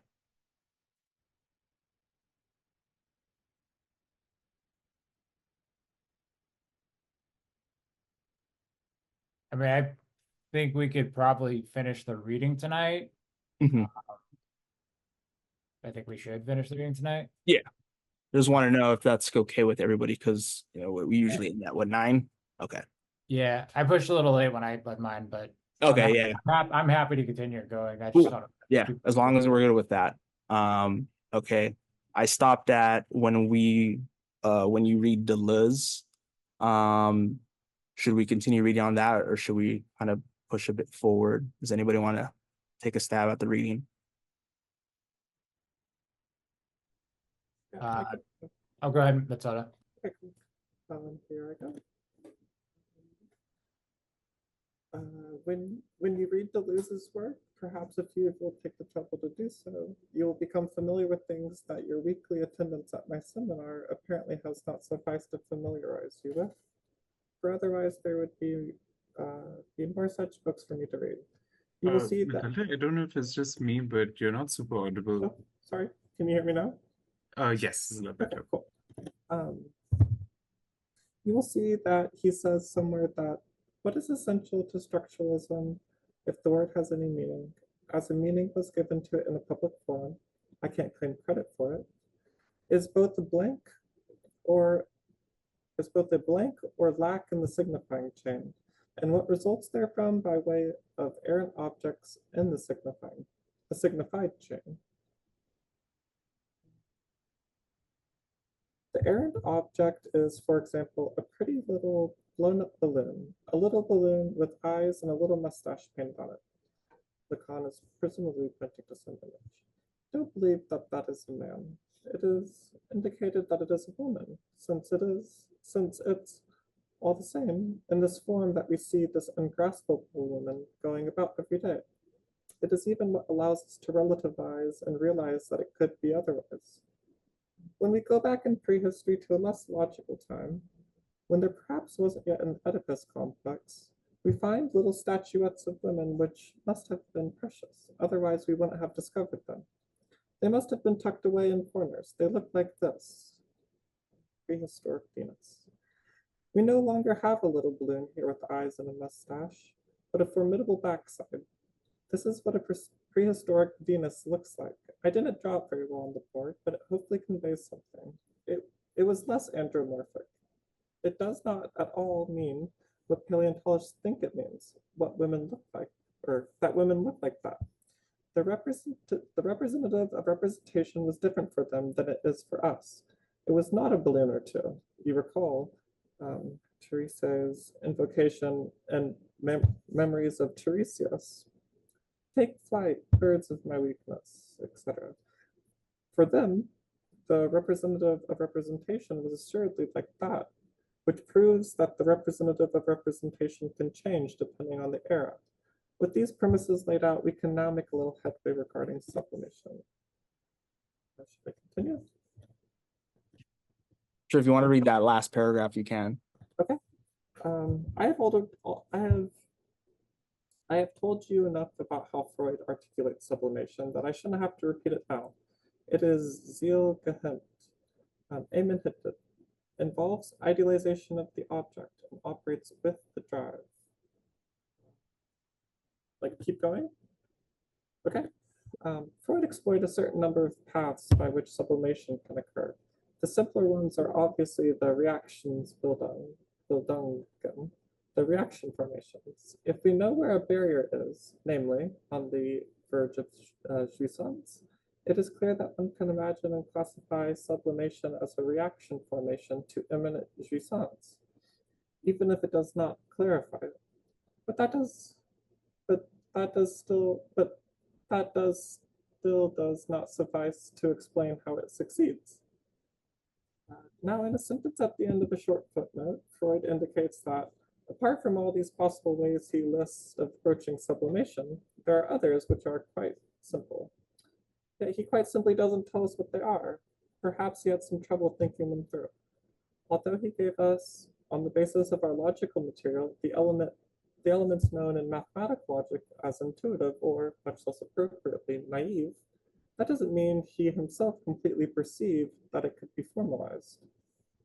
We sublimate, he tells us, with the drives. But what do we actually know about the drives? Where did they come from? From the horizon of sexuality, which has not in the least been clarified heretofore by the fact that the drives bring sexual satisfaction with them. But we are told that their jouissance is related to sexuality. It's not half bad that we began here by initially positing that we know nothing about sexuality.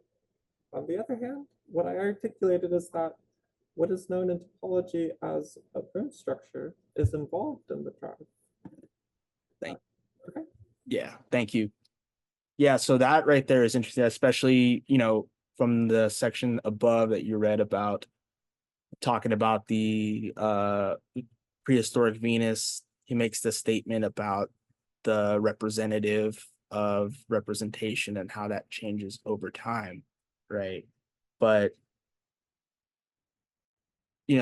changing both historically, but I wonder if you could also add, with the representative, if it's also something that is diachronic, than language or discourse, not just something of like a pure historicism, right?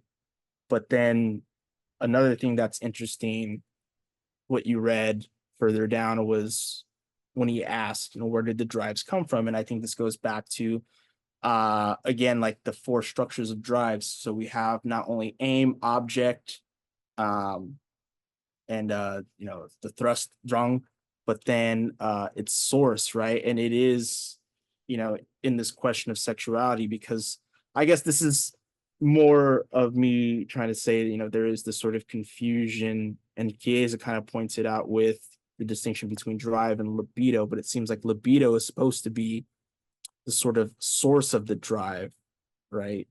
And libido has to do with the field of sexuality.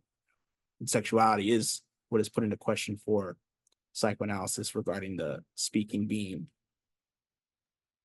I mean, just to that point in particular, like, I think it's useful to think of the libido as sort of not in the person, it cathects them. So the drive is something that runs through a person, right? Like, so libido is one's investment with the drive, which isn't, but I mean, about the larger, the thing you were saying about diachrony, I think what's really interesting here is because I think this is Lacan's take on historicism, where regardless of his sort of disavowal of it, I think he is admitting, and I mean, the whole thing about the other again and again is because a lot of the seminar is taking a lot of references from anthropology.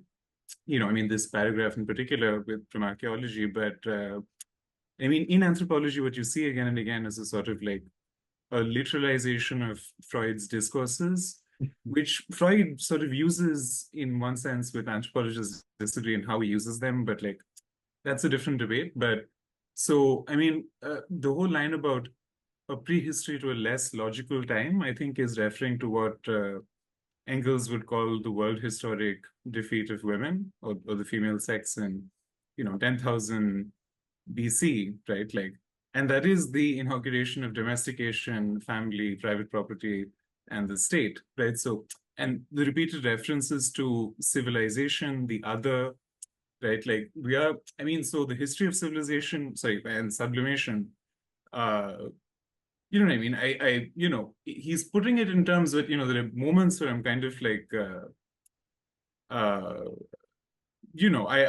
wonder what, like someone like Irigaray might make of some of this, but like, anyway, but I mean, what I mean to say is like, yeah. So, I mean, I think there's this kind of world historic diachronic context to what he's kind of referring to. Yeah. I mean, personally, I think he's treating in a way that's a little too summary. I don't like, I think this is a kind of like lazy engagement with history. I kind of get his broad strokes argument, but I don't like how he's doing it. Right. No, I really liked what you were saying, and especially bringing in Engels, and with the domestication and the family, we get private property and the sort of roles that women encapsulate and are subjugated to, and with Lacan's, for lack of a better term, historicism going on right here, like when looking at sort of different anthropological societies, the way women have different representatives, it's like it's only here within let's say modernity and the rise of psychoanalysis that it puts into question the question of woman and the representative that is missing. It's like only through psychoanalysis via the hysteric that the question, what is a woman, can be posited that wasn't posited prior. And it goes back to kind of what I reiterated or what I iterated earlier regarding psychoanalysis is sort of symptomal science. It's the subject of science that returns from the real, because part of science and science's object of inquiry is that it forecloses truth according to Lacan. And so it returns in the real in this form that psychoanalysis is able to apprehend, with this question concerning woman and the hysteric. You haven't even added that, actually. Luis? I mean, to this point, there is always a debate if psychoanalysis is a science that deals with historicism or with a historic subject, right? And I mean, in the case of the hysteric, it would be a mistake to claim that the hysteric is an archetype of a type of personality, right? Right. Yeah, that would definitely be a mistake, because it's like it would then posit that there's some like sort of like eternal truth to psychoanalysis, and it's like there is a sort of contingency for psychoanalysis to arise, and it is with both like capitalism, modernity, and modern science. Not only does Lorenzo Chiesa talk about this, but he gets this from Milner, Jean-Claude Milner, from his In Search of Clarity text, which shows that psychoanalysis, in a sense, yeah, it's a science, but it has a more relationship to Galilean science and its extension of it versus, modern mechanistic science, that its relation is with the speaking being and the subject of language rather than like the object of language.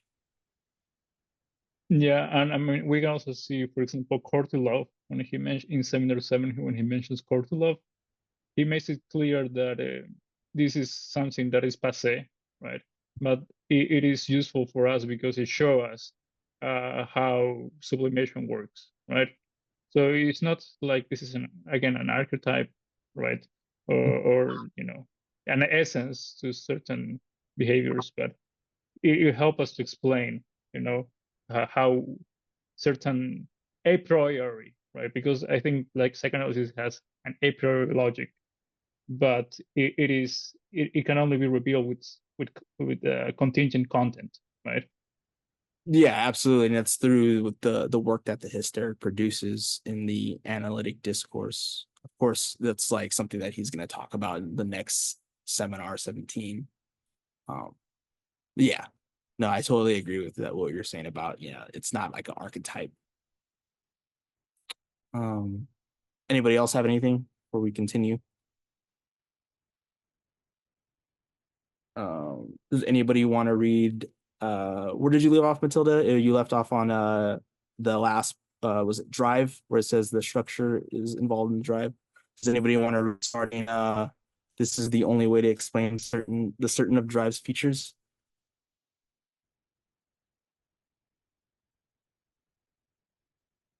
Yeah, I could finish this out on the chapter if that's Okay. okay.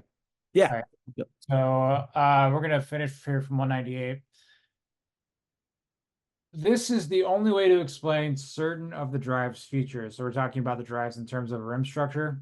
We can roughly say that the drive is always characterized by orifices with a rim structure. Only rim structures taken in the mathematical sense allow us to begin to understand what Freud articulates about draw, pressure, namely that the flux conditioned by the rim is constant. In my creates, I added a little note that which I improved in the latest edition, in which I refer to what is known as a curl flux in vectoral theory. In sum, the drive designates all by the self the conjunction of logic and corporeality. The enigma bears on the following: how did the rim jouissance manage to get equated with sexual jouissance? So the question there is that's a good question to ask ourselves for a discussion. Going back to this idea that the drive designates all by itself the conjunction of logic and corporeality. So aim and the actual existence of the body as such. Mm-hmm. If you have a little imagination, I mean, the possibility of linking up with what you think somewhere in the gray matter of yours and your experience, which is obviously accessory and that takes place too quickly, you may nevertheless object that when it comes to sexual jouissance, what is at issue is tumescence, for example, and then orgasm. What do they have to do with rim functions? Well, there's no vacuole configuration, no hole in the characteristic of jouissance, which is something unbearable to what is regulated as tempered tension. We would see nothing in sexuality that is analogous to what I would call the drive's rim structure. The rim is constituted here by the logistics of defense. Logistics of defense is, after all, encountered at every turn of the way, and even in sexual practice, precisely to the degree to which the latter differs from something that happens very quickly. If people did not confine themselves regarding women's jouissance to vague little scraps left over from Freud's vocabulary, perhaps something would begin to interest you in a closer, more direct and compelling way regarding not sexual relationships, which we can't say much, but the handling of sexual jouissance. Or he's pulling out the term they're orchestrating or menacement. The enigma in the eyes of some of the vaginal wall sensitivity, the character which I will not call unsituatable, but in some sense neighboring of feminine jouissance and all the enigmas that appear, we know not why, when we study feminine sexuality, we know not why when we study feminine sexuality turn out to far more easily fit in the topology that we are trying to broach here. It is not my goal to make the topic here in detail. What is important is that I am proposing, which is that something here resembles the thing which I spoke of long ago in a text entitled The Freudian Thing. This is why we give it to, but we mustn't forget, and this is the meaning of the lines on the board, is that the thing is assuredly not sex or sexuated. This is probably what allows us to make love to it without having to the slightest inkling that woman is what woman is qua sexuated thing. So this is probably why it allows us to make love to it without having the slightest inkling of what woman is qua sexuated thing. What I have just stated will perhaps allow me to merely introduce, given the time, the two directions which sublimation can be studied. If I took the trouble to dwell at some length on courtly love in my seminar on ethics, it is because it allowed me to assert that sublimation concerns woman and love relationships at the cost of constituting them qua thing. As I will not, alas, go into all that again this year, you will have to read the long study I provided at the time on courtly love in order to give its proper import. I will strive to get you the text rather quickly as an enlightening regard to the advantage of light definition formalizations, which I cannot provide. I'll post something in the Discord, a little excerpt from Seminar 7 where he talks about it. So when we study foreplay rituals, the various stages, as it were, leading up to the gentle jouissance, but one which is also virtually sacralized. It is rather amusing to see the awkwardness, which I can't call touching, for it is simply repulsive, with which this is broached by people in places where we find a concentration of jumbled texts which no longer interest anyone, such as I'm referring to those who are irreducibly professors. Such people live in conditions that we all know when we go to see them. Those whose major symbol was very prettily provided by Anatolio France in his book titled Le Mannequin d'Osier, The Wicker Woman, Chronicle of Our Own Times, Volume 2, and I would have to provide you with a very different sketch of the Wicker Woman, the inverse which I drew. A kind of stupor and stupefaction comes over them. My God, they say, how could we, those people who were so unrefined back in the Dark Ages?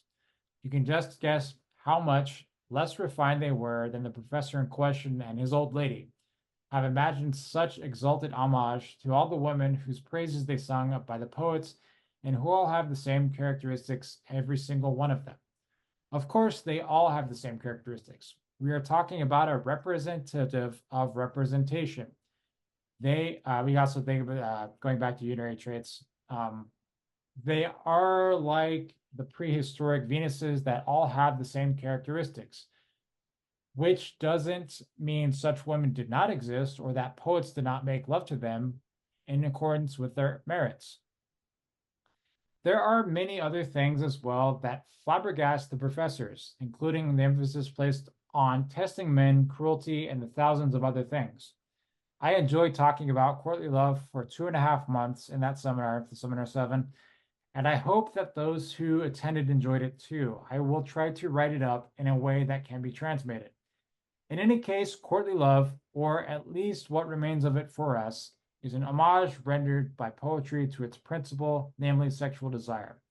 Otherwise stated that despite Freud's claim that unless special techniques are employed, love is only accessible on condition that it remains narrowly narcissistic.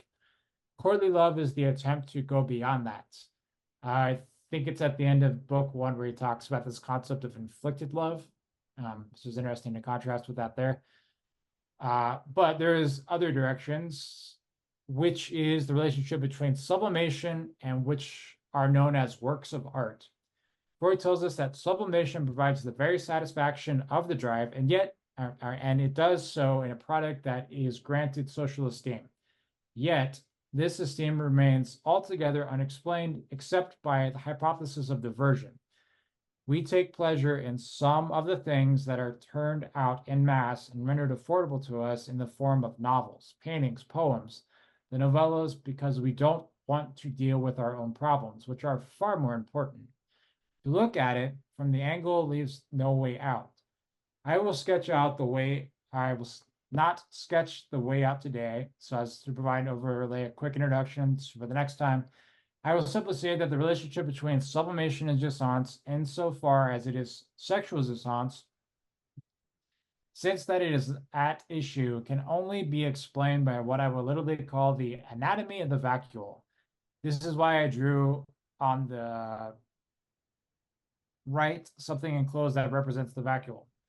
Imagine for a moment this vacuole is akin to an auditory apparatus possessed by animalcules, known, I know not why, as primitive, whereas nothing is primitive than everything else. Consider a Daphnia. It looks like a tiny shrimp, but it's far simpler.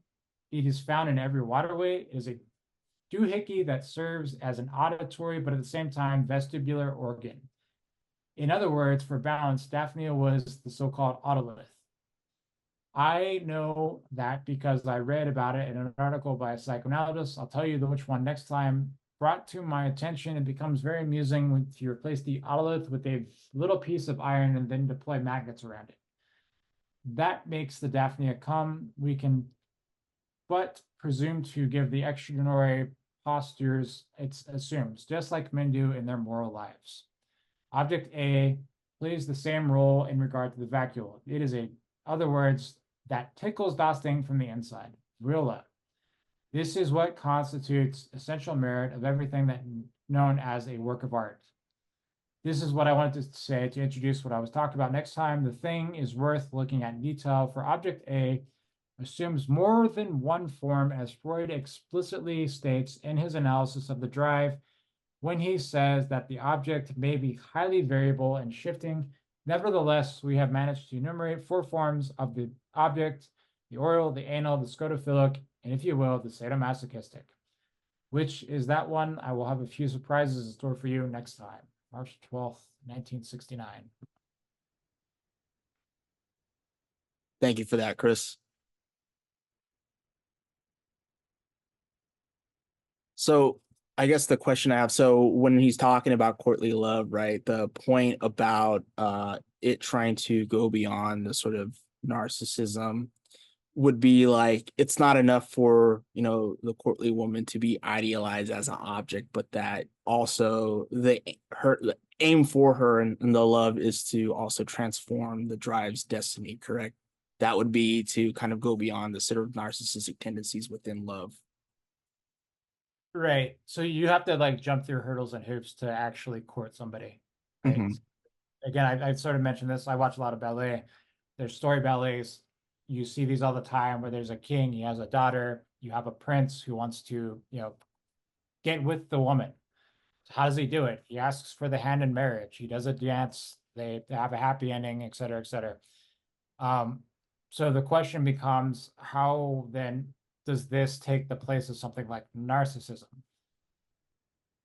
Where you're just sort of seeing in the other what you want to see as a reflection of yourself. You're actually engaging in a symbolic ritual versus idealized ego behavior. Mm-hmm. Yeah. Kind of 2 distinctions. So going back to what I was mentioning, he has a concept called inflicted love. It's at the end of book 1. But the idea that I impose a certain kind of love on people means, one, I'm narcissistically engaging in my own enjoyment. I'm looking for those features in the other that are reflections of myself, rather than sort of taking them as they are in the other, right? Their flaws, their mistakes, et cetera, et cetera.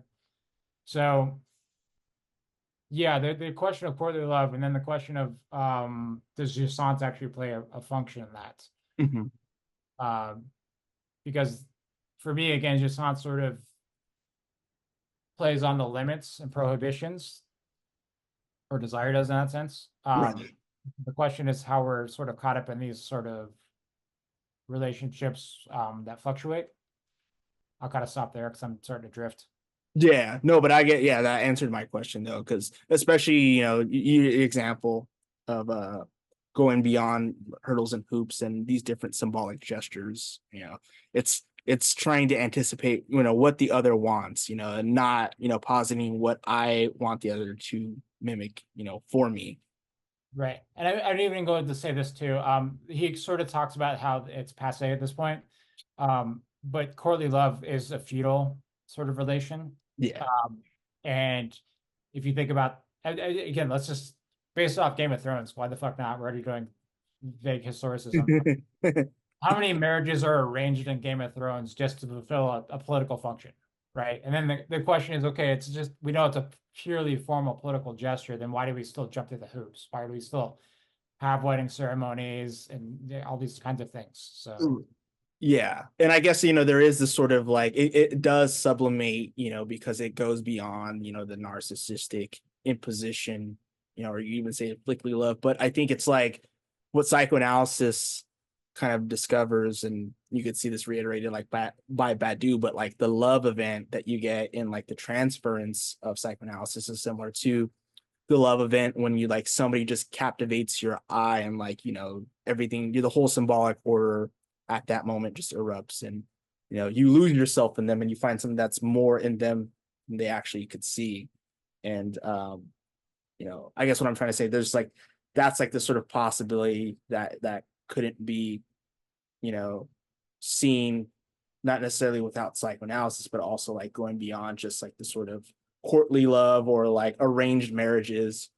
Not to say nobody actually fell in love back then, but like now it's more prominent, because we don't live in a society where like marriages are arranged, as a sort of norm. People have this sort of liberty to fall in love as they please, right?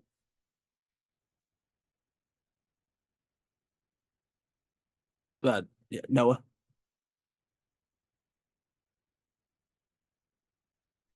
Hey, so in regards to this narcissistic situation, I can't help but think that like narcissism is going to be a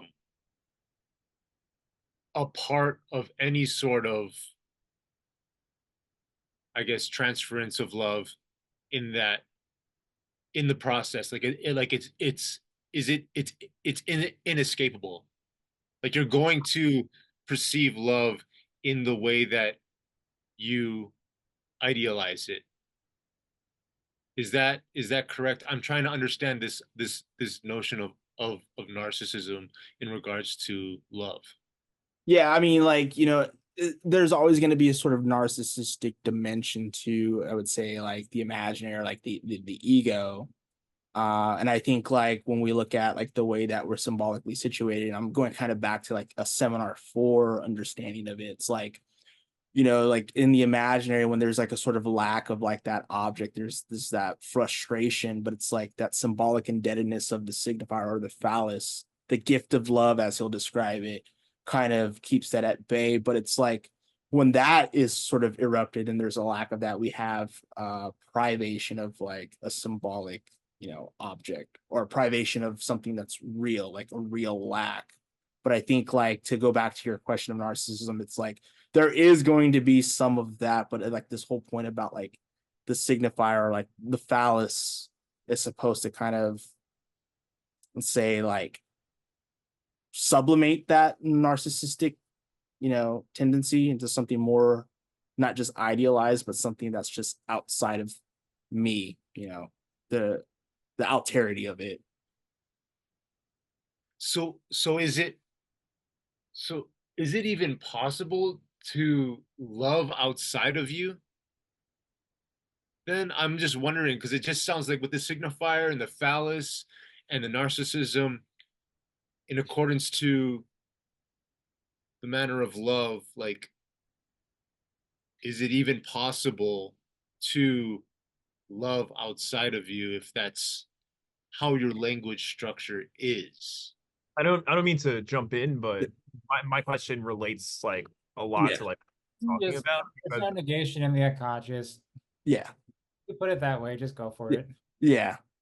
Well, no, because if I heard you right, Chris, like one of the things that you said is like Lacan is talking about a form of love that does not capitulate to a form of narcissism, which is like a big thing if that's what we're talking about.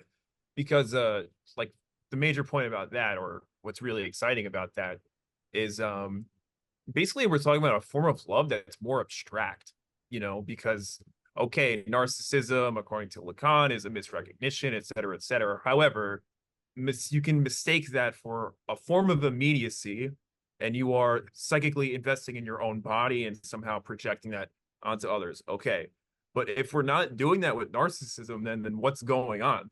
You know, we're like, it's as though it's like purely fantastical or purely occurring in the fantasy of just imagine relationships between two symbols that could be substituted with any number of things. So with it being with this departure point from narcissism, then like the sorts of variable manifestations of love like proliferates greatly, I would think, because it again it's more abstract. But yeah, like I don't know, I just thought that was really interesting, and I'm not sure if this is a good thing or a bad thing.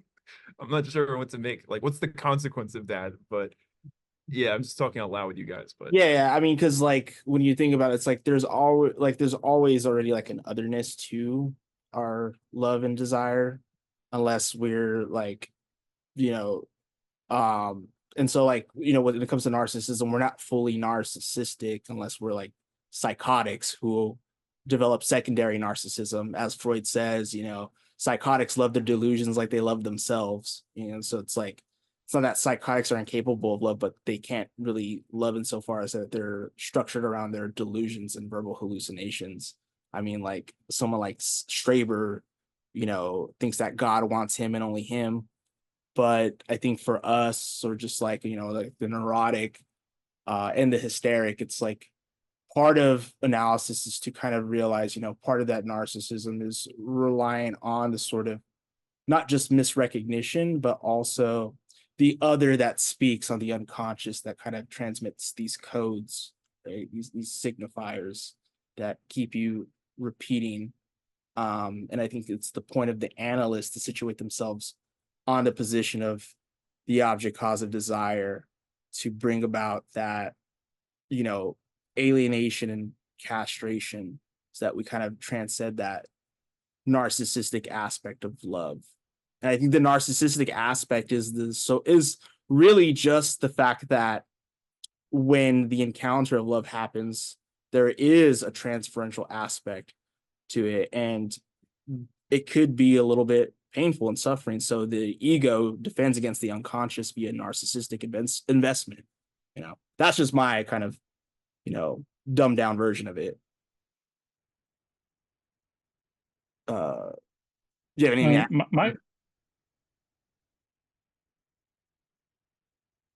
Oh, sorry, Luis. Is it, my reading is that, I mean, for me, love is inherently narcissistic, right? We fall in love with people that look like us, right? This is why Derrida is against Lacan in the sense that he sees this binary of the lack is the lack of something that lacks on us, right? That's why he wants to be the radical other, but nevertheless, different topic. The thing is that, I mean, we read what this session, Lacan talk about how the extimate is the most intimate thing within us, right? So, I mean, the love person is the one that looks so much like us that is so uncanny, right? It brings us so much enjoyment that it brings us pain. And that's why it takes the place of that thing. It is if we possess it so easily, it will bring us disaster, right? And that's why the courtly love is about, there's so many impasses. It brings the limits. You always, it's not like one night stand. The person that stages the courtly love will not do that, right? They will be find a limit, so you will never get a thing, right? They will do so many things that you will never sleep with a woman, right? Because the woman, this love person will be so great for you that you wouldn't be able to hold it for yourself, right? Right. Right. So you wouldn't be able to encounter it. Yeah. That's why it is not narcissism. It is not about narcissism, but about against pathology, right? If we think it that way. Well, Because yeah. No, yeah, keep going. pathological love is about pleasure, right? It is about, how pleasure I can get from an object. But that thing, right, is how much I can delay my pleasure, right? How much I can be able to sacrifice to get that object, right? That's not pathological. That's negating the body, right? This is what the Lacan plays with Kantian ethics, because the Kantian ethics are non-pathological. It rejects the bodily pleasures, right? It follows the moral law. Of course, for Lacan, the moral law is the law of desire for thrive, right?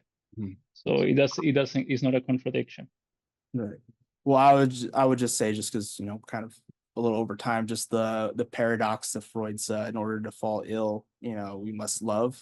So yeah, there is a narcissistic dimension to love, but there's also a cure through love. That's the whole point of the transference love, transference hyphen love is a cure through love, because it recognizes that, extimate alterity with, the encounter of the other via the unconscious symptom that's constantly being repeated through free association, right? Actually, sorry, I wanted to talk about a different thing, but what Luis said was like really kind of excellent. And I mean, I think that did sort of also hark back to kind of the earlier chapters kind of point about renunciation and like surplus jouissance. And sort of, I mean, but I mean, what I found really interesting, I guess, in this last bit was right when he's talking about, Freud tells us that sublimation provides this that paragraph, but he kind of it's really interesting because he kind of ends it with, he's like, oh, Freud has like this kind of functionalist answer for why these things are sublimated, like, oh, we couldn't do all of the barbaric, uncivilized things, so we just had to do this. So there must be some other, and he doesn't say, what it is, other than saying there's something that like tickles the vacuole from the inside. But I don't know. I mean, I thought that was kind of interesting. yeah. Sorry, that's not a point really. No, but it was overall, yeah. No, I agree 100%. No, definitely. I don't really have anything to add to that. I mean, that was spot on. Chris. Yeah, so the question of narcissism, transference, love, and these kinds of things, it comes down to the question of, are you happy in the situation that you're in, the relationship you're in? Do you need psychoanalysis? Do you need a larger explanation to why you're with the one you're with and together with them? And if the answer is no, then just enjoy it, like that for what it is, right? You don't have to like deconstruct yourself and think, oh yeah, I'm really just, engaging in narcissism for the sake of being with this other person, right? I think that's the Kant's point. This goes back to maybe a topic we had earlier, which was, what's the limit of the psychoanalyst, and what do people need psychoanalysis for? It's when they aren't enjoying, when their lives become miserable, when they're suffering, right? That's where psychoanalysis actually has an important role to play. It's not just, hey, this movie would be much more interesting if I looked at it through a Lacanian lens. Which, by the way, the perfect example for this discussion would be The Lobster. Folks have seen that. The Colin Farrell movie. Rachel Wentz, I think is her name. Anyways, the whole point of that movie is, people go to this resort to find love, or not love, but their partner, right? It's the courtly thing. But they have to find out of all these random assortment of men and women, they have to find their perfect suit. And right, you'll notice that all the people they get with that become couples share a similar trait with one another. And then what happens is the character Colin Farrell gets like outside of that housing, that program he goes to, and he gets with people who are also excluded from that system, right? They're kind of, we love the symbolic structure of that one. but they have the sort of opposite sort of stipulations and rules and regulations. And then what happens is he finds love with somebody who's actually outside of that system as well. They actually, there's a prohibition on sex in the second group, and they actually just become wildly in love through that prohibition. And then finally, in the third instance, they're resolving. I'm gonna maybe spoil the film, so mute me now if you don't want spoilers. But the spoiler is the final resolution of the film is they find love, but in order for them to be a couple, he has to make an act. And so the last scene of the film is them sitting at a dinner table. She becomes blinded in an accident. And in order for him to share that similar trait with one another so they can go reintegrate back into society as he blinds himself, that's the act. So the last scene is him just going over her body parts. No, let me see your elbows again. Let me see this again. Let me see this again. Because he's going to permanently blind himself. He'll never have access to that again. So there is a certain sense of like he's partializing her, et cetera, et cetera. But The Lobster is sort of a good, like, if you want to be a Lacanian and watch a movie, that's a good one. Yeah, no, I'm definitely gonna check that out. I've never heard of it. All right. Well, if nobody has anything else, I think we could conclude. Thank you all for your participation. It was helpful, especially clarifying things that I did not understand. Thanks, Chris, Tilda, Akshay, Luis, Connor, everybody else. Thank you. All right. And so I think maybe it's best to put in the group chat who wants to lead the discussion, or not, well, yeah, the Discord chat who wants to lead a discussion for Daniel, unless he wants to lead. But yeah, thank you all. Do you need to stop the recording, or does that do it so automatically? I could stop it right now. I don't know if that saves to like one of Daniel's devices.